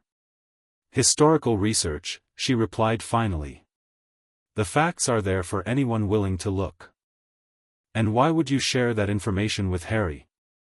"Perhaps I dislike seeing fellow students rashly accused without evidence." Daphne closed her book, then added deliberately, "Whatever's petrifying people, I doubt it's Potter wandering around hissing at them. The method seems different. Understanding dawned in Hermione's eyes. You've been researching the monster. Daphne neither confirmed nor denied this, but instead asked, have you considered creatures with indirect methods of attack? Something that doesn't need physical contact to petrify its victims? Hermione's expression sharpened with interest. Like a reflection or secondary effect? Precisely. Daphne stood, gathering her books. The library closes soon. Happy Christmas, Granger. As she walked away, she heard Hermione murmur, Happy Christmas, Greengrass, followed by the sound of rapid page-turning. A prickle at the back of her neck made her pause at the library entrance. A vision was coming, stronger than usual, Hermione in the library, a look of triumph on her face as she tore a page from a book. A mirror in her hand as she rounded a corner. Eyes widening in horror at what the mirror reflected, the vision faded, leaving Daphne breathless. She turned back, intending to warn Hermione, but the Gryffindor girl had already disappeared among the stacks. Christmas at Greengrass Manor passed in its usual elegant fashion, though Daphne found herself distracted during family gatherings, her thoughts repeatedly returning to Hogwarts and the dangers lurking there. She had considered telling her parents or grandmother about the chamber situation, but ultimately decided against it. Adults had a tendency to either dismiss student concerns or overreact with restrictions, neither of which would help Harry. Instead, she spent hours in the family library, searching ancestral tomes for references to petrifying serpents. It was in a rarely consulted bestiary that she finally found what she was looking for, the basilisk, king of serpents, whose direct gaze meant instant death but whose reflected gaze resulted in petrification. Everything fit, the Parseltongue connection, the petrifications rather than deaths, each victim had seen the creature indirectly, the pipes through which such a massive creature could move undetected throughout the castle. The only mystery remaining was who controlled it and how they accessed the chamber. When she returned to Hogwarts after holidays, the atmosphere had calmed somewhat. No new attacks had occurred, and rumor had it that Harry Potter had received an unusual Christmas gift, an invisibility cloak of exceptional quality. This explained several puzzling incidents where he seemed to appear or disappear unexpectedly. More concerning was Hermione Granger's conspicuous absence from classes. According to whispers among the Gryffindors, she was in the hospital wing, though opinions varied on why, everything from stress-induced collapse to partial transfiguration gone wrong. Perhaps she's been petrified and they're keeping it quiet to avoid panic, Pansy suggested over dinner. Don't be ridiculous, Daphne replied. If Granger had been attacked, the entire school would know by now. Nevertheless, she resolved to investigate. The following evening, she claimed a headache and visited the hospital wing for a remedy. While Madame Pomfrey fetched a potion, Daphne glimpsed a bed surrounded by privacy screens at the far end of the ward. A bushy-haired figure moved behind them, definitely Hermione, and definitely not petrified. But something about her appearance seemed off. Before she could look closer, Madame Pomfrey returned with her headache potion and shooed her firmly from the wing. January passed into February with no further attacks, allowing the school to focus on pleasanter matters like Valentine's Day. Professor Lockhart's gaudy celebration, complete with surly dwarfs delivering singing valentines, provided a strange but welcome respite from fear. Daphne was leaving Charms class when one such dwarf cornered Harry in the corridor ahead, causing his bag to split and spill its contents. Among the scattered items, she glimpsed a small black book that seemed to pulse with dark energy. A vision struck her with such force she had to lean against the wall, a much younger girl with flame-red hair, a Weasley, clearly, writing frantically in the black diary. Ink disappearing into the pages. Words appearing in response, written by no human hand. And beneath it all, a presence ancient and malevolent, patiently feeding on the girl's life force. Greengrass? You all right? It was Blaise, regarding her with unusual concern. She straightened immediately. Fine. Just a momentary dizziness. But her mind raced. That diary was dangerous, possessed, perhaps, or enchanted to control its writer. And if her vision was accurate, it had somehow fallen from the youngest Weasley's possession into Harry's. Over the next weeks, Daphne observed Ginny Weasley whenever possible. The girl looked increasingly pale and drawn, though she no longer carried the black diary. Something was clearly wrong, but Daphne couldn't approach her directly. What could she possibly say? "I've had magical visions of you being possessed by a book?" Her chance to act came unexpectedly during a transfiguration lesson shared with Gryffindor. As students practiced turning teapots into tortoises, Daphne deliberately botched her spell in a way that sent her teapot skidding onto Harry's desk. "Sorry," she murmured, reaching to retrieve it. Then, voice barely above a whisper, "The diary you found. It's dangerous. Dark magic. Controlling the youngest Weasley." Harry froze, green eyes widening behind his glasses. "How do you, no talking during practical work, Mr. Potter," Professor McGonagall called sharply. Daphne returned to her desk, feeling Harry's gaze burning into her back. She'd given him the information, what he did with it was beyond her control. That night, she dreamed of Harry and Ron entering Moaning Myrtle's bathroom again, this time discovering something on the floor, a small black book with a hole pierced through its center, leaking what looked like black blood. When she woke, she knew with certainty that the immediate danger from the diary had passed. But the chamber itself remained open, the basilisk still lurked in the pipes, and whoever had given the diary to Ginny Weasley was still at large. The relative calm shattered with the double attack on Hermione Granger and Penelope Clearwater. Finding Hermione petrified, her brilliant mind temporarily extinguished, struck the school with particular force. If even the brightest witch of their year could fall victim, no one was truly safe. New security measures were implemented immediately. Students were escorted between classes by teachers. Evening activities were cancelled. No student was permitted to use the bathrooms unaccompanied. In the Slytherin common room, reactions were mixed. Some, like Draco, openly celebrated the attacks on Muggleborns. Others maintained public approval while privately expressing concerns. "My father says the school governors are considering removing Dumbledore," Theo told Daphne quietly as they completed homework one evening. "They think he can't protect the students." "And who would replace him?" she asked. "Certainly not Lockhart." Theo's expression darkened. "Likely an interim headmaster from the ministry. Someone who'll take decisive action." "You mean someone who'll make arrests regardless of evidence," Daphne translated.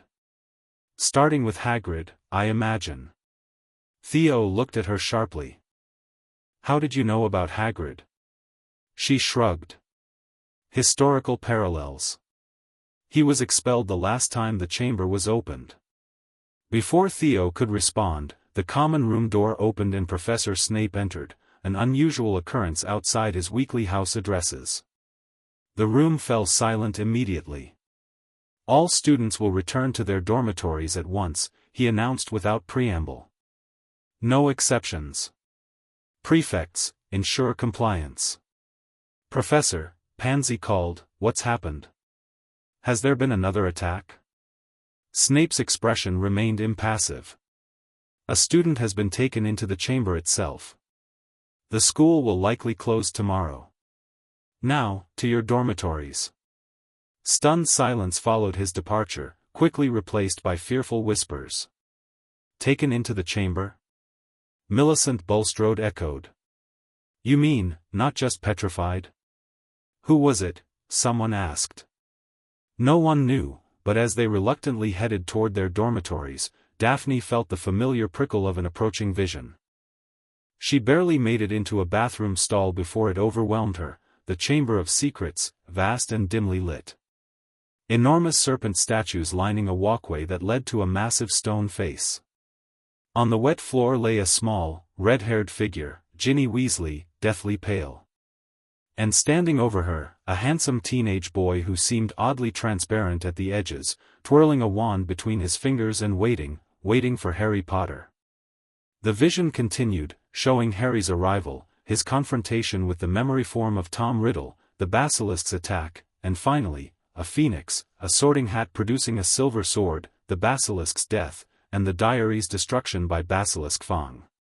When the vision released her, Daphne found herself on the bathroom floor, trembling with exhaustion. This had been the longest, most detailed vision yet, almost like watching the events unfold in real time. And unlike previous glimpses, this felt immediate, happening now or very soon. She struggled to her feet, mind racing. Harry would face the basilisk alone except for Dumbledore's phoenix. He would succeed, the vision showed that, but barely, and at great risk. Should she try to help somehow? Alert a professor? But what could she say that wouldn't expose her abilities or sound like madness? In the end, she did the only thing she could think of. She wrote a quick note with everything she knew about basilisks, their fatal gaze, vulnerability to rooster crows, and the healing properties of phoenix tears. She addressed it to Professor Dumbledore or Deputy Headmistress McGonagall and sent it with a school owl, knowing it would likely arrive too late to make any difference but unable to do nothing. That night was perhaps the longest of Daphne's young life. She lay awake in her dormitory, surrounded by the sound of her roommate's sleeping breaths, sensing the deadly drama unfolding far below the castle. At some point near dawn, she felt a shift, like a great weight lifting, and knew that Harry had succeeded. The basilisk was dead, the chamber closed, the danger past. At breakfast the next morning, Professor McGonagall announced that the Mandrake restorative draft was ready and all petrified victims would soon recover. Furthermore, exams were cancelled as a school treat, and, most surprisingly, Professor Dumbledore had returned and Hagrid had been released from Azkaban. How convenient for Potter, Draco muttered. Saves him from failing all his subjects. But Daphne noticed his relief was as genuine as everyone else's. Whatever his prejudices, even Draco hadn't wanted a student to die. The final feast of the year was spectacular. Students in pajamas celebrating at midnight, petrified victims returning to thunderous applause, Hagrid arriving at 3 a.m. to a hero's welcome. Through it all, Daphne watched Harry, alive, triumphant, surrounded by friends, and felt a curious mixture of relief and longing. Her visions had shown them forming some kind of connection, yet here at the end of their second year, they remained virtual strangers. As students packed their trunks for the journey home, an owl delivered a small note to Daphne's dormitory window. The handwriting was unfamiliar, your information about basilisks was remarkably accurate. Though it arrived after events resolved, the thought was appreciated. One wonders how a second-year Slytherin acquired such specific knowledge, and why she chose to share it. Daphne stared at the note, heart racing. Dumbledore knew she had tried to help. More concerning, he was curious about her sources and motivations. The headmaster's reputation for omniscience wasn't entirely hyperbole, it seemed. She burned the note immediately and resolved to be more careful in the future. Having the most powerful wizard in Britain take an interest in her activities was not part of her plans. On the Hogwarts Express home, as countryside flashed past the windows, Tracy nudged her. "Look who's coming this way." Daphne glanced up to see Harry Potter hesitating outside their compartment. Their eyes met through the glass, and he seemed to make a decision, sliding the door open slightly. "Greengrass," he said with a nod. "Could I have a word?" She rose smoothly, ignoring Tracy's raised eyebrows and Theo's suddenly alert posture. In the corridor, Harry looked uncomfortable but determined. "I wanted to thank you," he said quietly. "For the warning about the diary. And for trying to help Hermione with the basilisk research." Daphne maintained her composed expression despite her surprise. "How did you know about that?" "Hermione told me you gave her the idea about indirect reflections. And Dumbledore mentioned receiving an anonymous note with basilisk information." He studied her face. "It was you, wasn't it?" She neither confirmed nor denied it. "I'm glad everything worked out." Harry frowned slightly. "But why help at all? Most Slytherins seemed pretty happy about the chamber being opened." Contrary to popular belief, Potter, not all Slytherins support the petrification of classmates. She paused, then added more softly, and perhaps I simply dislike seeing you face dangers alone. Something shifted in his expression, surprise giving way to genuine curiosity. You're not what I expected, Greengrass. Few people are, once you look beyond house colors. She glanced back at her compartment, where Tracy was watching with undisguised interest. Enjoy your summer, Potter. You too, he replied. Then, with obvious hesitation, maybe we'll talk more next year? A vision flashed briefly, the two of them sitting beneath a tree by the lake, autumn leaves falling around them as they spoke in low, urgent tones about a danger neither fully understood but both feared. I suspect we might, she said, offering a small smile before returning to her compartment. What was that about? Tracy demanded immediately. Potter expressing appreciation for a small academic assistance I provided Granger, Daphne replied, the partial truth coming easily. How unexpected, Blaise commented. The chosen one deigning to thank a Slytherin. Perhaps the chamber adventure has expanded his worldview. Daphne said nothing, but as the train continued its journey toward London, she reflected on the curious path her life had taken since that first vision in the Leaky Cauldron. 2 years of watching, waiting, occasional interventions from the shadows. And now, perhaps, the beginning of something more direct. Whatever the next year brought, she suspected it would push them beyond these tentative interactions toward the connection her visions had always promised. Daphne's third year at Hogwarts began with news that sent ripples of fear through the wizarding community. Sirius Black, mass murderer, you-know-who's right-hand man, and the first person ever to escape from Azkaban prison, was at large and reportedly heading for Hogwarts. They say he's after Potter, Draco announced with barely concealed glee as their group settled into a compartment on the Hogwarts Express. Father says Black has a personal grudge. What sort of grudge could he have against a 13-year-old? Tracy asked skeptically. Black was the one who betrayed Potter's parents to the Dark Lord, Theo explained quietly. He was their secret keeper, the only one who could reveal their location. Daphne absorbed this information with outward calm, though her mind immediately connected it to her summer visions. She'd seen fragmented images of a gaunt man with haunted eyes, a large black dog, and Harry looking both furious and devastated. If Black had betrayed Harry's parents, his reaction made sense, but other pieces of her visions suggested a more complicated truth. The train journey proceeded normally until, somewhere in the Scottish Highlands, it slowed to an unexpected halt. The lamps flickered and died, plunging them into darkness. What's happening? Pansy's voice held a note of fear. Probably just a technical issue, Blaise replied, though he sounded less certain than usual. Daphne moved to the window, wiping condensation from the suddenly frosted glass. Outside, shadowy figures were boarding the train.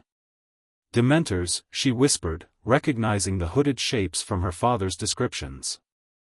Azkaban guards. A wave of unnatural cold swept through the compartment. Daphne felt happiness draining away, replaced by a hollow despair that seemed to freeze her from within. Her worst memories surfaced unbidden, her childhood fear when she'd wandered lost in Diagon Alley, the crushing disappointment in her father's eyes when she'd once failed to meet his expectations, the isolation she sometimes felt even among friends. Then, more disturbingly, memories that weren't her own, a woman screaming, green light flashing, high cold laughter. She gasped, realizing these must be Harry's memories bleeding through their connection. Somewhere on the train, he was experiencing something far worse than any of them. The Dementor passed their compartment without entering, and gradually the oppressive cold receded. Lights flickered back to life, and the train resumed its journey. That was horrible, Tracy murmured, her face unusually pale. Imagine living with those as your prison guards, Theo said quietly. No wonder most Azkaban inmates go mad. Later, after they arrived at Hogwarts, rumors spread that Harry Potter had actually fainted when confronted by the Dementor. Draco found this endlessly amusing, but Daphne remained thoughtful. If what she'd experienced was just a shadow of Harry's memories, his reaction was entirely understandable. At the welcoming feast, Dumbledore confirmed that Dementors would guard all entrances to Hogwarts grounds until Sirius Black was captured, a prospect that dampened the usual start-of-term excitement. More intriguingly, he introduced Professor Lupin, the shabby man who had apparently defended Harry from the Dementor, as their new defense against the dark arts teacher. "He looks like he can barely defend himself from poverty," Draco sneered. "Where does Dumbledore find these people?" But Lupin proved surprisingly competent. His first lesson with the third-year Slytherins featured a fascinating creature called a Hinkapunk, and his practical approach earned reluctant appreciation even from students predisposed to dislike him. "He actually knows his subject," Theo admitted after class. "Unlike certain predecessors. Father says his employment is a disgrace," Draco insisted. Apparently, Dumbledore's overlooking some significant condition. Daphne filed this information away, connecting it to the strange vision she'd had of Lupin transforming into something non-human beneath a full moon. Another piece of the complex puzzle surrounding Harry Potter. Life at Hogwarts settled into a routine, though the Dementor's presence cast a pall over outdoor activities. Daphne focused on her studies, particularly her new electives, ancient runes and arithmancy, both of which she shared with Hermione Granger, whose course load seemed impossibly heavy. "She's attending divination and arithmancy simultaneously," Daphne noted to Tracy one evening. "I've checked the schedules. It's literally impossible." "Maybe she has a time turner," Tracy joked. But the suggestion lingered in Daphne's mind. Time turners were restricted magical devices, certainly not available to students, except, perhaps, under extraordinary circumstances with Dumbledore's approval. Hermione's academic brilliance might qualify. Another anomaly caught Daphne's attention. During Care of Magical Creatures lessons, she noticed Draco's hostility toward Hagrid intensifying beyond his usual prejudice. When the Gryffindor's first lesson resulted in Draco being injured by a hippogriff, an incident he clearly provoked, his vendetta became more concerning. "Father says the beast will be executed," he boasted in the common room. "And that oaf of a teacher will likely be sacked." Daphne exchanged glances with Blaise, who raised an eyebrow fractionally. They both recognized the pattern of Lucius Malfoy using his influence to settle personal scores. October brought the first Hogsmeade weekend, an exciting prospect for third years experiencing their first official visit to the Wizarding Village. As students gathered in the entrance hall with permission forms, Daphne noticed Harry standing aside, watching his friends prepare to leave without him. A vision flickered briefly, Harry walking through Hogsmeade unnoticed, his body visible but his head completely invisible beneath what must be his invisibility cloak. Snow crunching beneath his feet as he followed Ron and Hermione toward the Shrieking Shack. She blinked, the image fading. So he would find a way to visit despite lacking permission. Typical Potter determination. The village proved as charming as promised, quaint shops, the bustling Three Broomsticks, and the eerie Shrieking Shack in the distance. Daphne separated from her Slytherin classmates to explore Scrivenshaft's quill shop, then headed toward the edge of the village where she'd seen Harry in her vision. Sure enough, strange footprints appeared in the fresh snow, leading toward where Weasley and Granger stood gazing at the Shrieking Shack. As she watched from a distance, a snowball seemed to form itself and fly toward Draco Malfoy, who had arrived with Crabbe and Goyle to taunt the Gryffindors. What followed was rather satisfying, an invisible Harry pelting Draco and his cronies with snow until they fled in confusion. Daphne couldn't help the small smile that crept across her face. Potter might break rules, but his targets were usually deserving. As Harry's friends moved away, Daphne approached the spot where his footprints revealed his invisible position. "Impressive aim, Potter," she said quietly. "Though perhaps risky, given your unofficial status here today." A startled silence, then, "Greengrass?" His voice came from empty air. "How did you? Your footprints are visible in the snow," she pointed out. "And I recognized your friend's laughter." "Oh." A pause. "You won't tell anyone?" "Who would I tell?" she countered. Certainly not Draco, who would run straight to Professor Snape. The air shimmered slightly as Harry adjusted what must be his invisibility cloak. Why are you alone? I usually see you with Davis or Zabini. I prefer exploring at my own pace, she replied. Some shops hold more interest for me than others. Another pause. You're different from most Slytherins. As are you from most Gryffindors, I suspect. She glanced toward the distant figures of Ron and Hermione. Your friends are getting far ahead. You should catch up. Right. He hesitated. Thanks for not, you know. Enjoy Hogsmeade, Potter, she said with a small smile. The secret passages won't always be necessary. She heard his sharp intake of breath at her mention of secret passages but didn't elaborate. Let him wonder how much she knew. Halloween brought the first significant security breach. Sirius Black actually entered the castle and attacked the portrait guarding Gryffindor Tower. The students spent the night in the Great Hall while teachers searched the castle, but the escaped prisoner had vanished without a trace. Daphne lay awake in her purple sleeping bag, processing this development alongside her visions. If Black truly meant Harry harm, why attack an empty dormitory when Harry was clearly at the Halloween feast with everyone else? Unless he wasn't after Potter, she murmured to herself. He was after something else in Gryffindor Tower. But what? Another piece of the puzzle that didn't quite fit. The following weeks brought torrential rain and the season's first Quidditch match, Gryffindor versus Hufflepuff, in conditions so dreadful players could barely see each other. Daphne watched from beneath a magically waterproofed umbrella as Harry and Cedric Diggory battled through the storm in search of the snitch. Then something went terribly wrong. Dementors flooded the pitch, drawn perhaps by the crowd's excitement. Harry, high above, seemed to freeze mid-flight, then simply slipped sideways off his broom and plummeted toward the ground. Daphne was on her feet instantly, wand out, though she knew no spell that could help at such distance. Thankfully, Dumbledore's intervention slowed Harry's fall before he hit the ground. But the damage was done. Hufflepuff won the match, and Harry's prized Nimbus 2000 was destroyed by the Whomping Willow. In the days following, Daphne found herself unusually concerned about Harry's well-being. His extreme reaction to Dementors troubled her, particularly given their continued presence around the school. When she learned that Professor Lupin was teaching him a specialized charm to repel Dementors, her concern eased somewhat. December brought heavy snow and another Hogsmeade weekend. This time, Daphne deliberately lingered near the Three Broomsticks, where her vision suggested an important conversation would occur.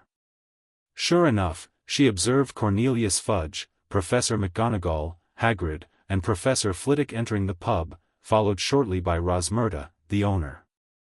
A vision flashed. Harry, beneath his invisibility cloak, crouched beneath a table, listening as the adults discussed Sirius Black's betrayal of the Potters, his friendship with Harry's father, and the murder of Peter Pettigrew along with 12 Muggles.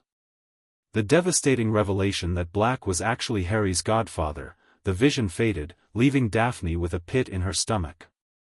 No wonder her previous visions had shown Harry looking devastated. Learning such painful details about his parents' deaths, and from eavesdropping rather than someone who cared for him, would be traumatic for anyone. She considered entering the pub herself to somehow interrupt, but how could she prevent Harry from learning what was clearly fated? And perhaps he needed to know this information, painful as it was. After the holidays, something shifted in Harry's demeanor. He seemed darker, more focused, occasionally visibly angry. Rumors spread that he had received a firebolt, the most expensive racing broom in the world, as an anonymous Christmas gift, only to have it confiscated by Professor McGonagall for safety testing. She thinks Black sent it, Theo explained during breakfast. Cursed to throw Potter off at altitude. Seems unlikely, Daphne replied. Black was a close friend of Potter's father. Why would he send something so easily traced? Theo gave her a strange look. He betrayed the Potters to the Dark Lord and murdered 13 people. I'm not sure logical gift-giving is his priority. But Daphne's visions continued to suggest a different narrative, one where Black was not the villain everyone believed. The problem was, she had no way to verify these impressions without revealing her abilities. The opportunity to act came unexpectedly during a charms lesson. As students practiced cheering charms, Daphne deliberately maneuvered to partner with Harry when Professor Flitwick reshuffled their groups. "Your wand movement is too rigid," she noted quietly as they worked. "A more fluid motion improves the effect." Harry looked surprised by her helpful tone but adjusted his technique. "Like this? Better." She waited until Flitwick moved to another group, then added, "I've been researching old trials from after the Wizarding War." His eyes narrowed slightly. "Why?" "Intellectual curiosity." She cast her charm successfully, causing Harry to smile despite himself. Interestingly, some alleged Death Eaters never receive trials before imprisonment. Including Black. The smile vanished. "What are you saying?" "Nothing specific." She maintained a neutral expression as he attempted his charm on her. "Just that official versions of events aren't always complete." Harry's next attempt sent such a powerful wave of cheer through her that she actually laughed aloud, drawing Flitwick's approving attention. When the sensation faded, she found Harry studying her with undisguised curiosity. "Why are you telling me this, Greengrass?" "Perhaps because evidence matters more than rumors." She gathered her books as the lesson ended. "And perhaps because some questions are worth asking, even when the answers seem obvious." She left him looking thoughtful, hoping she'd planted enough doubt to temper his anger when the truth eventually emerged. Spring arrived, bringing with it the final Quidditch match of the season, Gryffindor versus Slytherin, with the cup at stake. Harry's firebolt had been returned, deemed curse-free, and the entire school turned out to watch him fly against Draco. The match was brutal, with Slytherin employing increasingly dirty tactics as Gryffindor pulled ahead. Daphne winced at her house's behavior but couldn't deny a certain admiration for Harry's flying skill. He and his firebolt seemed to move as one, evading bludgers and opposing players with graceful precision. When he finally caught the snitch, securing both the match and the Quidditch Cup for Gryffindor, the stadium erupted. Even some Slytherins grudgingly acknowledged the spectacular performance. "Don't look so impressed, Greengrass," Pansy chided as they descended the stands. "It's just Potter showing off as usual." "I appreciate skill regardless of who demonstrates it," Daphne replied evenly. "Just as I disapprove of cheating regardless of who attempts it." Pansy sniffed dismissively. "You're beginning to sound like a Ravenclaw." "I'll take that as a compliment," Daphne said with a faint smile.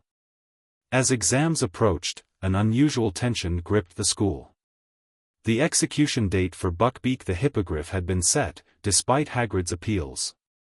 Rumors circulated that Professor Trelawney had made a genuine prophecy about Voldemort's servant returning to him before midnight.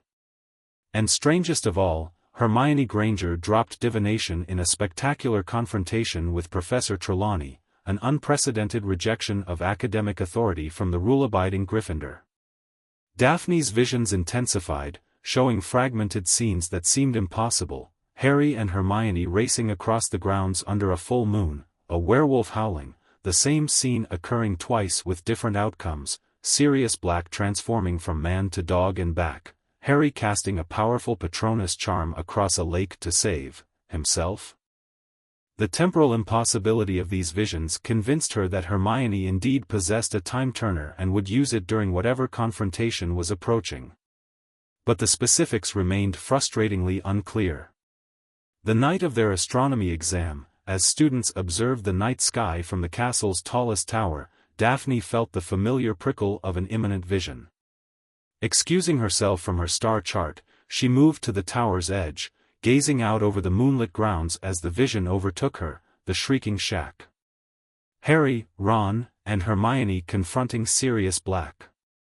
The revelation that Ron's rat was actually Peter Pettigrew, the true betrayer of the Potters, who had framed Black before hiding as a pet for 12 years. Professor Lupin transforming into a werewolf beneath the full moon. Pettigrew escaping. Harry and Sirius surrounded by Dementors beside the lake. Time rewinding as Hermione used her time turner. Harry casting the Patronus that saved his past self. Sirius escaping on a hippogriff, Buckbeak, somehow rescued from execution. The vision was so vivid, so complete, that when it released her, Daphne found herself gripping the stone parapet for support, breathing heavily. Miss Greengrass? Professor Sinistra appeared beside her. Are you unwell? Just momentary vertigo, Daphne managed. The height sometimes affects me. The professor nodded sympathetically. Perhaps finish your observations from a seated position. 10 more minutes should be sufficient.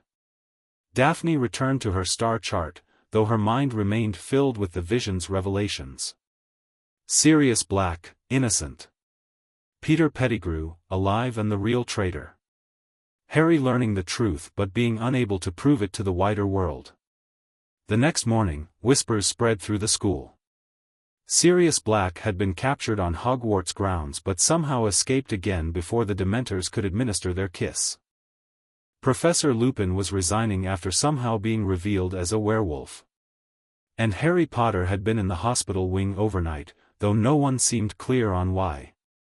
During the end-of-year feast, Daphne observed Harry closely. Despite the dramatic events, he seemed lighter somehow, almost peaceful.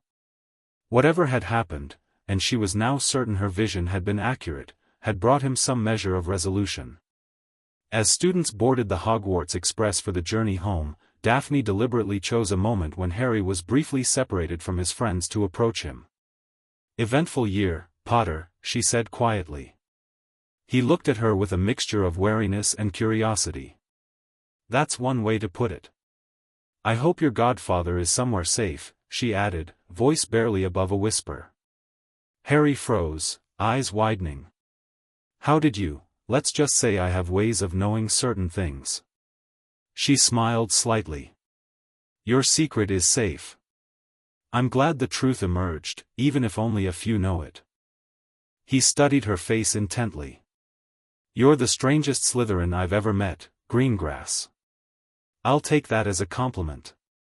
She handed him a small folded note. "My family has a summer home in Devon, not far from where your friend Ron lives. If you find yourself needing somewhere to discuss things beyond Hogwarts, the location is there." Harry looked stunned. "You're inviting me to your house? Why?" A vision flickered briefly, the two of them walking along a cliff path overlooking the sea, deep in serious conversation. Harry's face showing surprise, then understanding, as Daphne finally explained her foresight ability and why she had been helping him from the shadows for 3 years. "Because I think it's time we had a proper conversation," she replied simply. "About many things. Your choice, of course." She turned to go, but he called after her. "Greengrass, Daphne. How do you always seem to know things you shouldn't?" She glanced back with a small smile. "Perhaps that's what we'll discuss, if you decide to visit. Enjoy your summer, Harry." As the train carried them south toward London, Daphne gazed out the window, reflecting on 3 years of glimpsed possibilities and cautious interventions. Her visions had shown her connections forming between herself and Harry Potter, connections that were finally beginning to manifest in reality. Whatever the coming year might bring, and her recent vision suggested events of greater magnitude than anything they'd faced before, she would no longer be merely observing from the shadows. The time for more direct involvement had come. The ancient magic that had awakened in the Leaky Cauldron 3 years ago had shown her fragments of a shared destiny. Now, it seemed, they were finally ready to face that destiny together. Chapter 3, Shared Destiny. The summer sun cast long shadows across the cliffside path where Daphne Greengrass waited, her light summer robes fluttering in the salt-tinged breeze. Below, waves crashed against the rocky shore of the Devon coast, their rhythm a counterpoint to her quickened heartbeat. She hadn't been certain Harry would accept her invitation, especially given the unorthodox way she'd extended it. Yet here she was, at the appointed time, waiting to see if 3 years of glimpsed possibilities would finally crystallize into reality. A faint pop of apparition sounded from behind a nearby outcropping. Moments later, Harry Potter appeared on the path, looking slightly disoriented and distinctly out of place in Muggle jeans and a faded t-shirt. "You came," Daphne said simply. Harry approached cautiously, his gaze sweeping the empty landscape before settling on her. "Mr. Weasley helped me apparate. He's waiting in the village." His expression held equal measures of curiosity and wariness. "He was surprised when I mentioned visiting a Greengrass property." "I imagine so." Daphne gestured toward the path that wound along the cliff edge. "Shall we walk? What I have to tell you requires privacy." They fell into step beside each other, close but not touching. For several minutes, neither spoke. Harry seemed content to wait for her to begin, his attention divided between the spectacular coastal view and occasional sidelong glances at his unexpected companion. "Do you remember our first meeting?" Daphne finally asked. "Not at Hogwarts, before that." Harry's brow furrowed in concentration. "The Leaky Cauldron, right? Summer before first year. You were with your father." "Yes." We made eye contact briefly. She paused, gathering courage for a revelation she'd rehearsed countless times. "In that moment, I had a vision, my first, of possible futures where our paths intertwined." Harry stopped walking, turning to face her fully. "A vision? Like divination?" "Not exactly." Daphne met his gaze steadily. "The women in my family occasionally manifest an ability called the foresight enchantment. It shows glimpses of potential futures connected to significant people in our lives." Harry's expression shifted from skepticism to cautious interest. "And you saw me? Us?" She nodded. "Fragments at first, moments at Hogwarts, conversations, shared dangers. Over time, as I've been near you, the visions have become clearer, more frequent." "That's how you knew about Sirius," Harry said slowly. "About the Chamber of Secrets. The basilisk." "Yes." Relief flooded through her at his quick understanding. "I've seen pieces of what you've faced each year. Sometimes clearly enough to offer help, though always limited by the need to keep my ability secret." Harry ran a hand through his perpetually messy hair, his mind visibly working through implications. "So all those times you gave me information or warnings, you already knew what would happen?" "Not exactly," she clarified. "The visions show possibilities, not certainties. Sometimes multiple versions of the same event with different outcomes. I've tried to nudge things toward better outcomes when I could."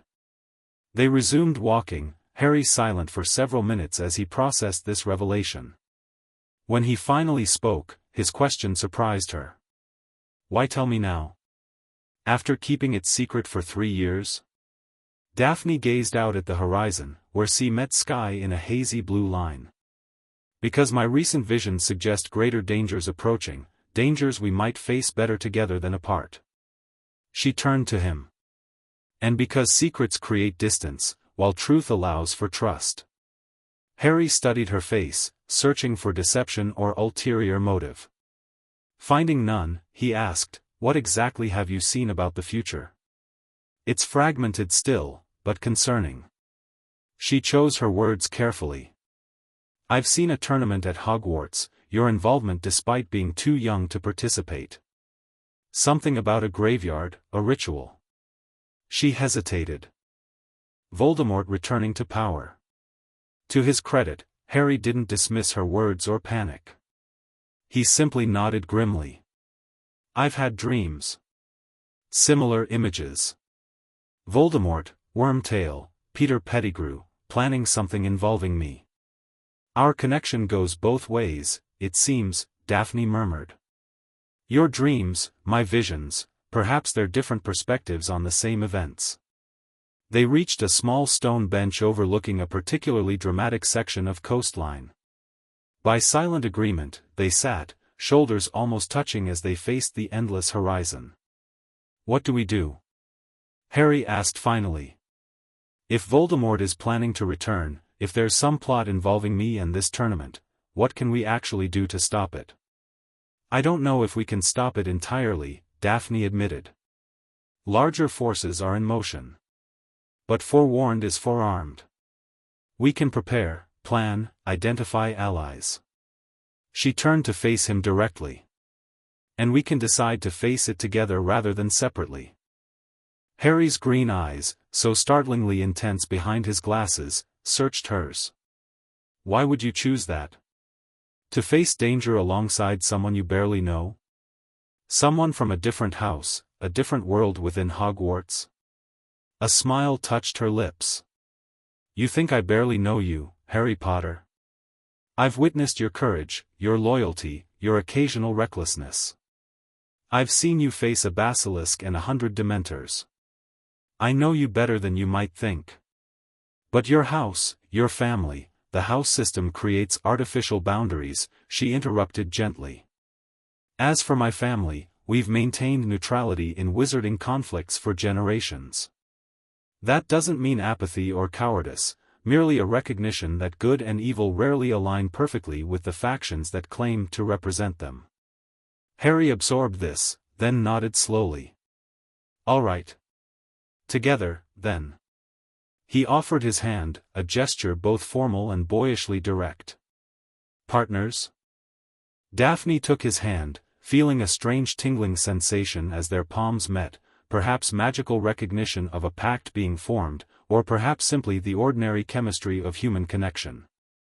"Partners," she agreed. A vision swept over her in that moment of contact, the most vivid yet, standing beside Harry in a dimly lit chamber, surrounded by shelves of glowing orbs. His hand in hers as they faced masked figures emerging from the shadows. Fear and determination mingling as they raised their wands in unison. The vision faded as their hands separated, leaving Daphne momentarily disoriented. Harry watched her with concern. "You just had one, didn't you? A vision?" She nodded, composing herself. "They come without warning sometimes, especially during significant moments." "What did you see?" "Something still distant," she replied. "But it confirmed what I already believed." She stood, smoothing her robes. "We should head back.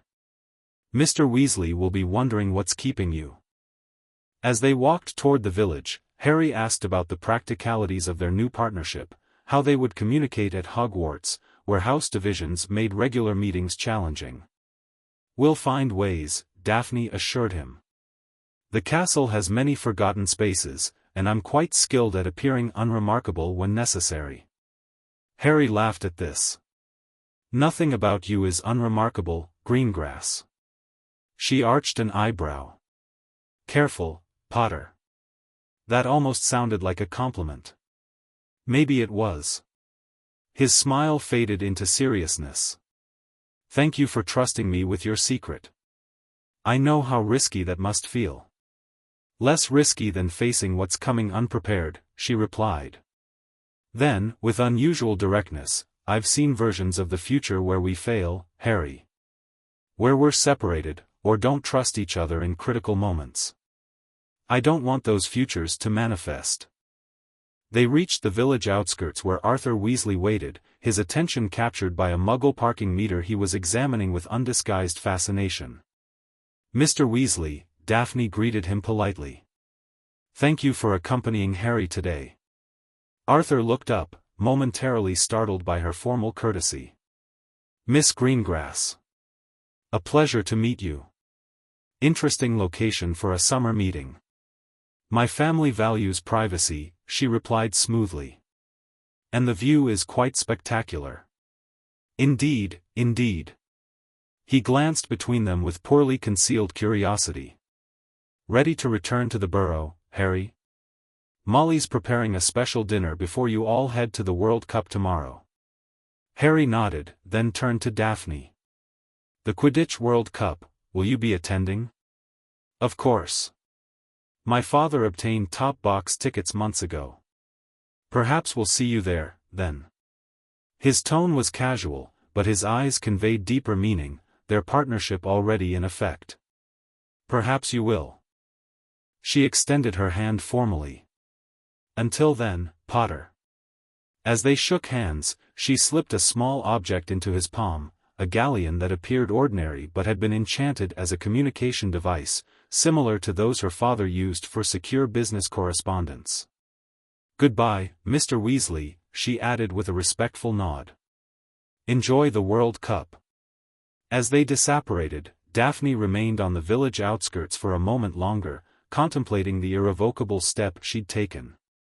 After 3 years of watching from the shadows, she had finally revealed herself fully, not just to Harry, but to the currents of destiny that had connected them since that first meeting.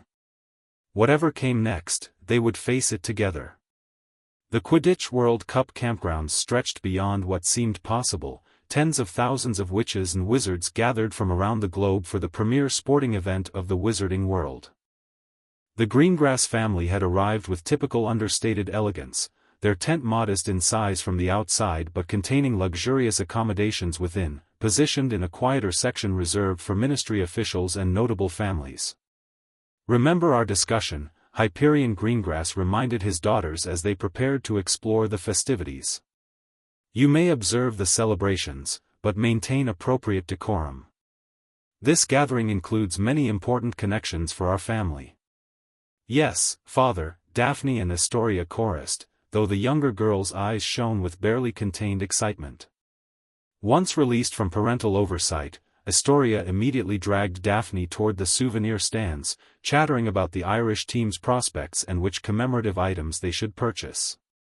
Slow down, Tori, Daphne laughed, allowing herself a rare moment of visible enthusiasm. The match doesn't start for hours yet. But the good pennants might sell out. Her sister protested. Fiona Selwyn already got an Irish rosette that plays their national anthem. As they navigated the crowded pathways between tents, Daphne kept alert for a glimpse of Harry. Her enchanted galleon had warmed briefly that morning, indicating he'd activated their agreed signal for confirming his arrival at the campgrounds. After purchasing souvenirs, a tasteful Irish scarf for Daphne, a considerably more animated hat for Astoria, they wandered through the international sections, observing the increasingly elaborate displays of magical decoration. Look, Salem witches. Astoria pointed toward a group of American witches chatting outside a tent adorned with a billowing star-spangled banner. Do you think Hogwarts might do exchange programs someday? I'd love to study abroad. Perhaps, Daphne mused. Though I suspect Hogwarts traditions change rather slowly. As they rounded a particularly elaborate tent shaped like a miniature palace, Daphne spotted a familiar group ahead, unmistakable red Weasley hair surrounding a single dark-haired figure. Harry. Tori, she said casually, those souvenirs you wanted to show Mother, perhaps we should return to our tent so you can model your new hat? Astoria made a face. Already? But we've barely explored the Bulgarian section.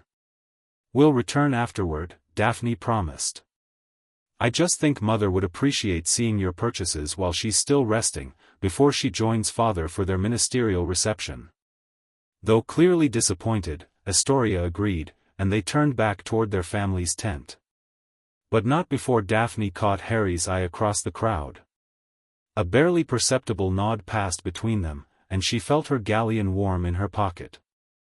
After depositing Astoria with their mother, Daphne excused herself to browse the historical displays, and slipped away to a predetermined meeting location, a small clearing beside a refreshment stand that sold tea in paper cups charmed to display the competing team's mascots. Harry was already waiting, nursing one such cup while pretending to study a program. Fancy meeting you here, Potter, she said quietly, joining the queue for tea. Greengrass. His lips quirked in a half-smile. Enjoying the international wizarding cooperation?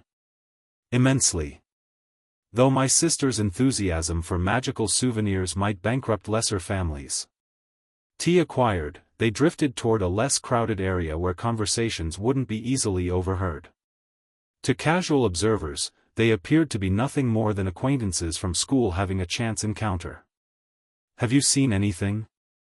Harry asked, his voice low. "Any visions about tonight?" Daphne hesitated. "Fragments. Nothing specific about the match itself, but afterward."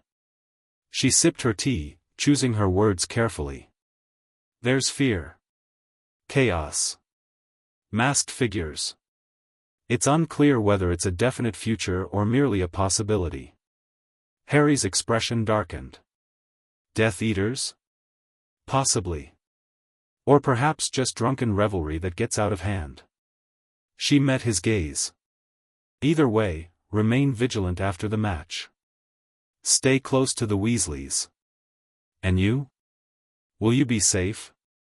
Her surprise at his concern must have shown, because he added quickly, "If there's trouble, I mean." "My father is well-connected and politically careful," she assured him. "Our family would not be targeted directly." She hesitated, then added, "But thank you for your concern." They discussed the upcoming tournament at Hogwarts next, Harry sharing what little information Mr. Weasley had revealed and Daphne contributing rumors she'd overheard from her father's ministry contacts. The Triwizard Tournament, she confirmed. Historically dangerous enough that they discontinued it centuries ago. Apparently, they believe they've developed safer parameters this time. "But you've seen me participating somehow," Harry said. It wasn't a question. "Yes. Despite an age restriction that should prevent it." She frowned. "I haven't seen how exactly, but it doesn't appear to be your choice." "Of course not," Harry muttered. "When is it ever my choice?" The bitterness in his tone surprised her. Impulsively, she touched his arm briefly, a gesture of solidarity she would never have attempted before their cliffside conversation. "This time you're not facing it unprepared or alone," she reminded him. "Whatever happens, we'll have strategies in place." Their discussion continued until Daphne noted the time with alarm. "I should return to my family before the match. We're in the top box as well, maintain normal interactions if we encounter each other." "Normal," Harry repeated with a wry smile. "Right.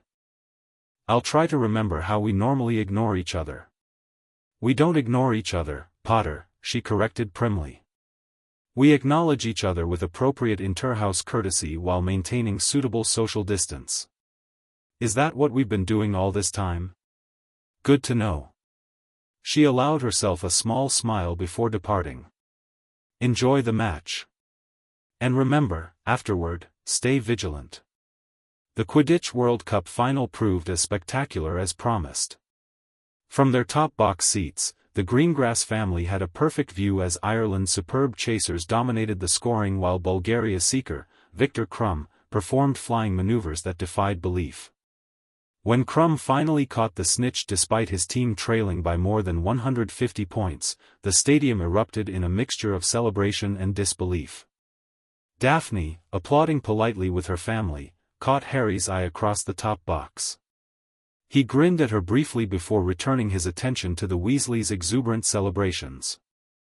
The Malfoys, seated near the minister, looked less pleased with the outcome, particularly Draco, whose support for Bulgaria had been vocally established. "A most impressive display of sportsmanship," her father commented as they made their way back to their tent. "Though I note the Bulgarian minister seemed rather poor company for our own fudge. He looked thoroughly confused the entire match," Daphne observed.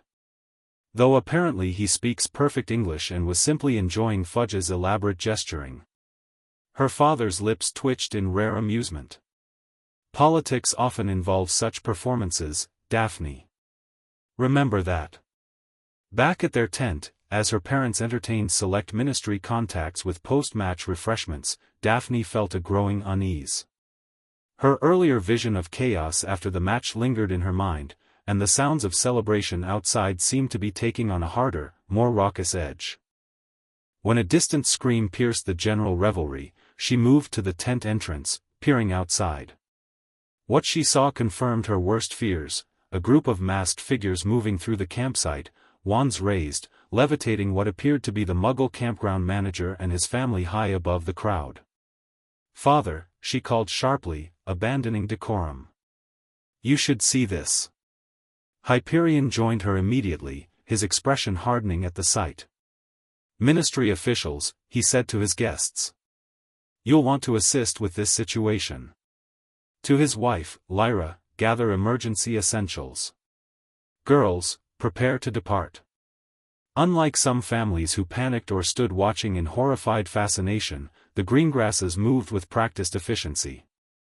Within minutes, they had secured their most valuable possessions and were moving purposefully toward the designated emergency apparition point. "What about the Muggle family?" Astoria asked, her earlier excitement replaced by wide-eyed fear as she watched the floating figures struggling against invisible bonds. "Ministry personnel will handle it," her father replied firmly, though Daphne noted his gaze lingering on the masked wizards with cold assessment rather than fear. "Our priority is ensuring your safety." As they neared the forest where emergency portkeys had been established, Daphne hesitated. Somewhere in this chaos was Harry who had a history of running toward danger rather than away from it. The enchanted galleon in her pocket remained cool, offering no reassurance. "Father," she said decisively. "I saw some younger students from Hogwarts looking lost near the Bulgarian section." "Perhaps I should." "Absolutely not," he interrupted. "We leave together, Daphne." She recognized the tone that brooked no argument. With a last glance toward the chaos, she followed her family to safety, hoping Harry would remember her warning to stay close to the Weasleys. Later that night, safe at Greengrass Manor, she finally felt her galleon warm. Excusing herself to her room, she retrieved the counterpart communication journal hidden in her trunk. Words appeared on the blank page in Harry's untidy scrawl, "Safe at the Burrow. You were right about after the match. Death Eaters confirmed.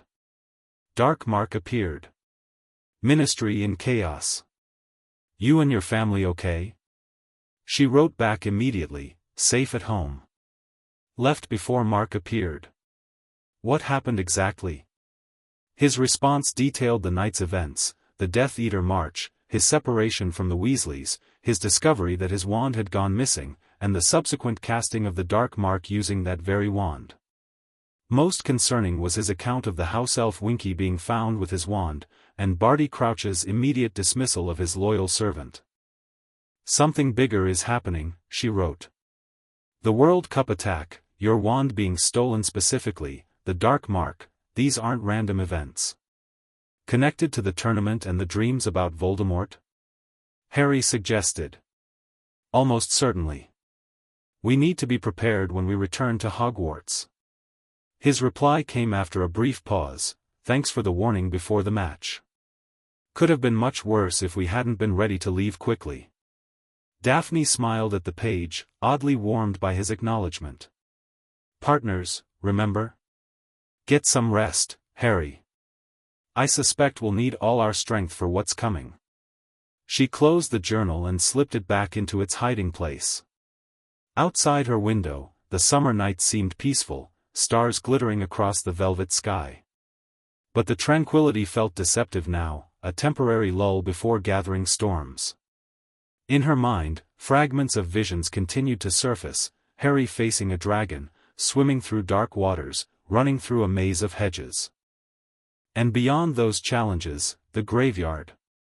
The ritual. The return of darkness that had haunted the wizarding world for generations. But for the first time, these glimpsed futures didn't fill her with helpless dread. Now, they were challenges to be prepared for, dangers they would face together rather than alone. Daphne Greengrass, observer, strategist, keeper of family secrets, had finally chosen sides in her own way. Not light or dark as wizarding politics traditionally defined them, but something more personal, loyalty to a shared destiny, to possibilities glimpsed 3 years ago in a chance meeting at the Leaky Cauldron. The next morning, the Daily Prophet's headline blared, "Scenes of Terror at the Quidditch World Cup." Her father, reading the paper over breakfast, made a soft sound of displeasure. "Poor reporting," he noted. "More sensationalism than substance." They've barely mentioned the ministry's inadequate security preparations. Will there be political consequences? Daphne asked, maintaining the interested but not overly concerned tone expected of her. For some. He folded the paper precisely. Bartemius Crouch's position looks particularly tenuous, especially after that business with his house elf. This confirmed what Harry had written about Winky's dismissal becoming public knowledge. But why focus on a house elf when masked Death Eaters had tormented Muggles? The disproportionate attention suggested deeper currents moving beneath the surface.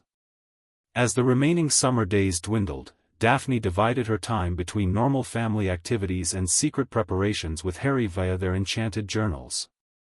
They compiled lists of spells that might prove useful in tournament challenges, discussed potential allies within Hogwarts, and gradually developed a code system for communicating across house tables or in crowded corridors.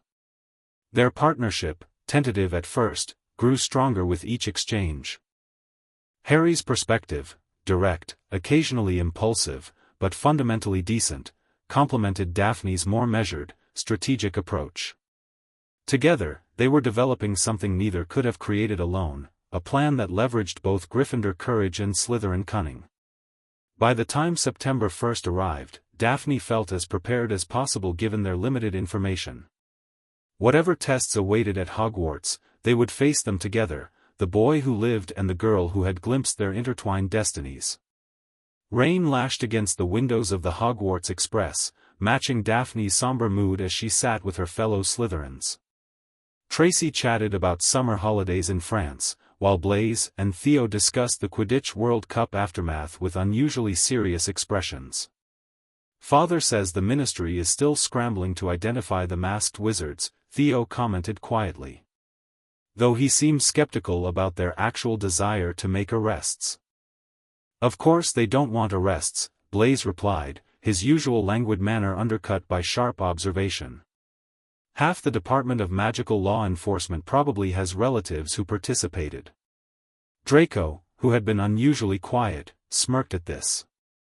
Perhaps they were simply reminding everyone that certain values haven't been forgotten, despite years of ministry appeasement policies. Daphne studied him carefully. Were your parents concerned for your safety during the chaos, Draco? I noticed your family's tent was near where the disturbance began. Something flickered in his pale eyes, discomfort, perhaps, or uncertainty. We were perfectly safe, Greengrass. My father ensured it. The implication hung in the compartment, neither confirmed nor denied. Daphne filed the reaction away for later consideration and turned the conversation toward the upcoming term. I heard rumors about a special event at Hogwarts this year, she mentioned casually. Something involving international magical cooperation. The Triwizard Tournament, Draco confirmed, clearly pleased to demonstrate superior knowledge. Father told me months ago. Durmstrang and Beauxbatons will be sending delegations. Durmstrang? Tracy perked up. Perhaps we'll meet Victor Crumb then. He's still school-aged, isn't he? The conversation drifted toward speculation about the tournament and the visiting schools, allowing Daphne to observe her housemates with careful attention. Draco's pride in his father's insider information, Theo's quiet assessment, Blaise's calculated disinterest, all provided insights into how they might position themselves in the coming year. When Pansy and Millicent joined them later, bringing gossip from other compartments, Daphne excused herself to use the lavatory. Once in the corridor, she made her way strategically toward the middle of the train where she knew Harry typically sat. As she passed his compartment, she paused as if to adjust her shoe, dropping a folded note that slid under the door. Without glancing inside, she continued on her way, maintaining the appearance of a random Slytherin student on a routine errand. The note contained a single line, Malfoy confirms tournament. Suspects his father involved in WC incident. Meeting location established? 20 minutes later, as she returned to her compartment, she spotted a wadded piece of parchment in the corridor outside her door. Retrieving it casually, she found Harry's response, Astronomy Tower, Friday after dinner. Have more information about summer dreams. Be careful. The capitalized warning gave her pause. Harry wasn't typically given to written emphasis unless something significant had occurred. She would need to wait for their meeting to learn more. The arrival at Hogwarts proceeded with traditional ceremony despite the torrential downpour, which left students drenched during their dash from the thestral-drawn carriages to the castle entrance. As Daphne performed drying charms on herself and Tracy, she caught sight of Harry doing the same for Hermione Granger, whose bushy hair had expanded dramatically in the humidity.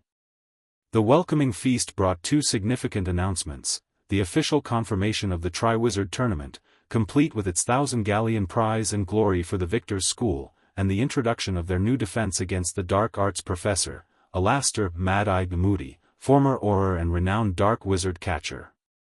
Mad-Eye Moody? Draco muttered, his usual swagger diminished. Father says he's completely unstable.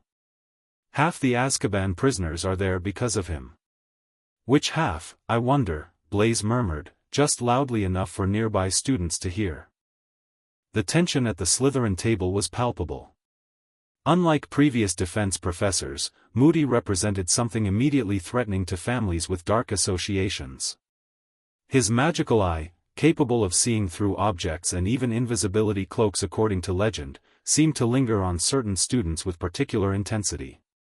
That night in the Slytherin dormitories, discussion centered on the tournament's age restriction, 17 years, no exceptions, which eliminated most students from consideration. Warrington will probably be our champion, Pansy speculated, referring to a burly 6th year.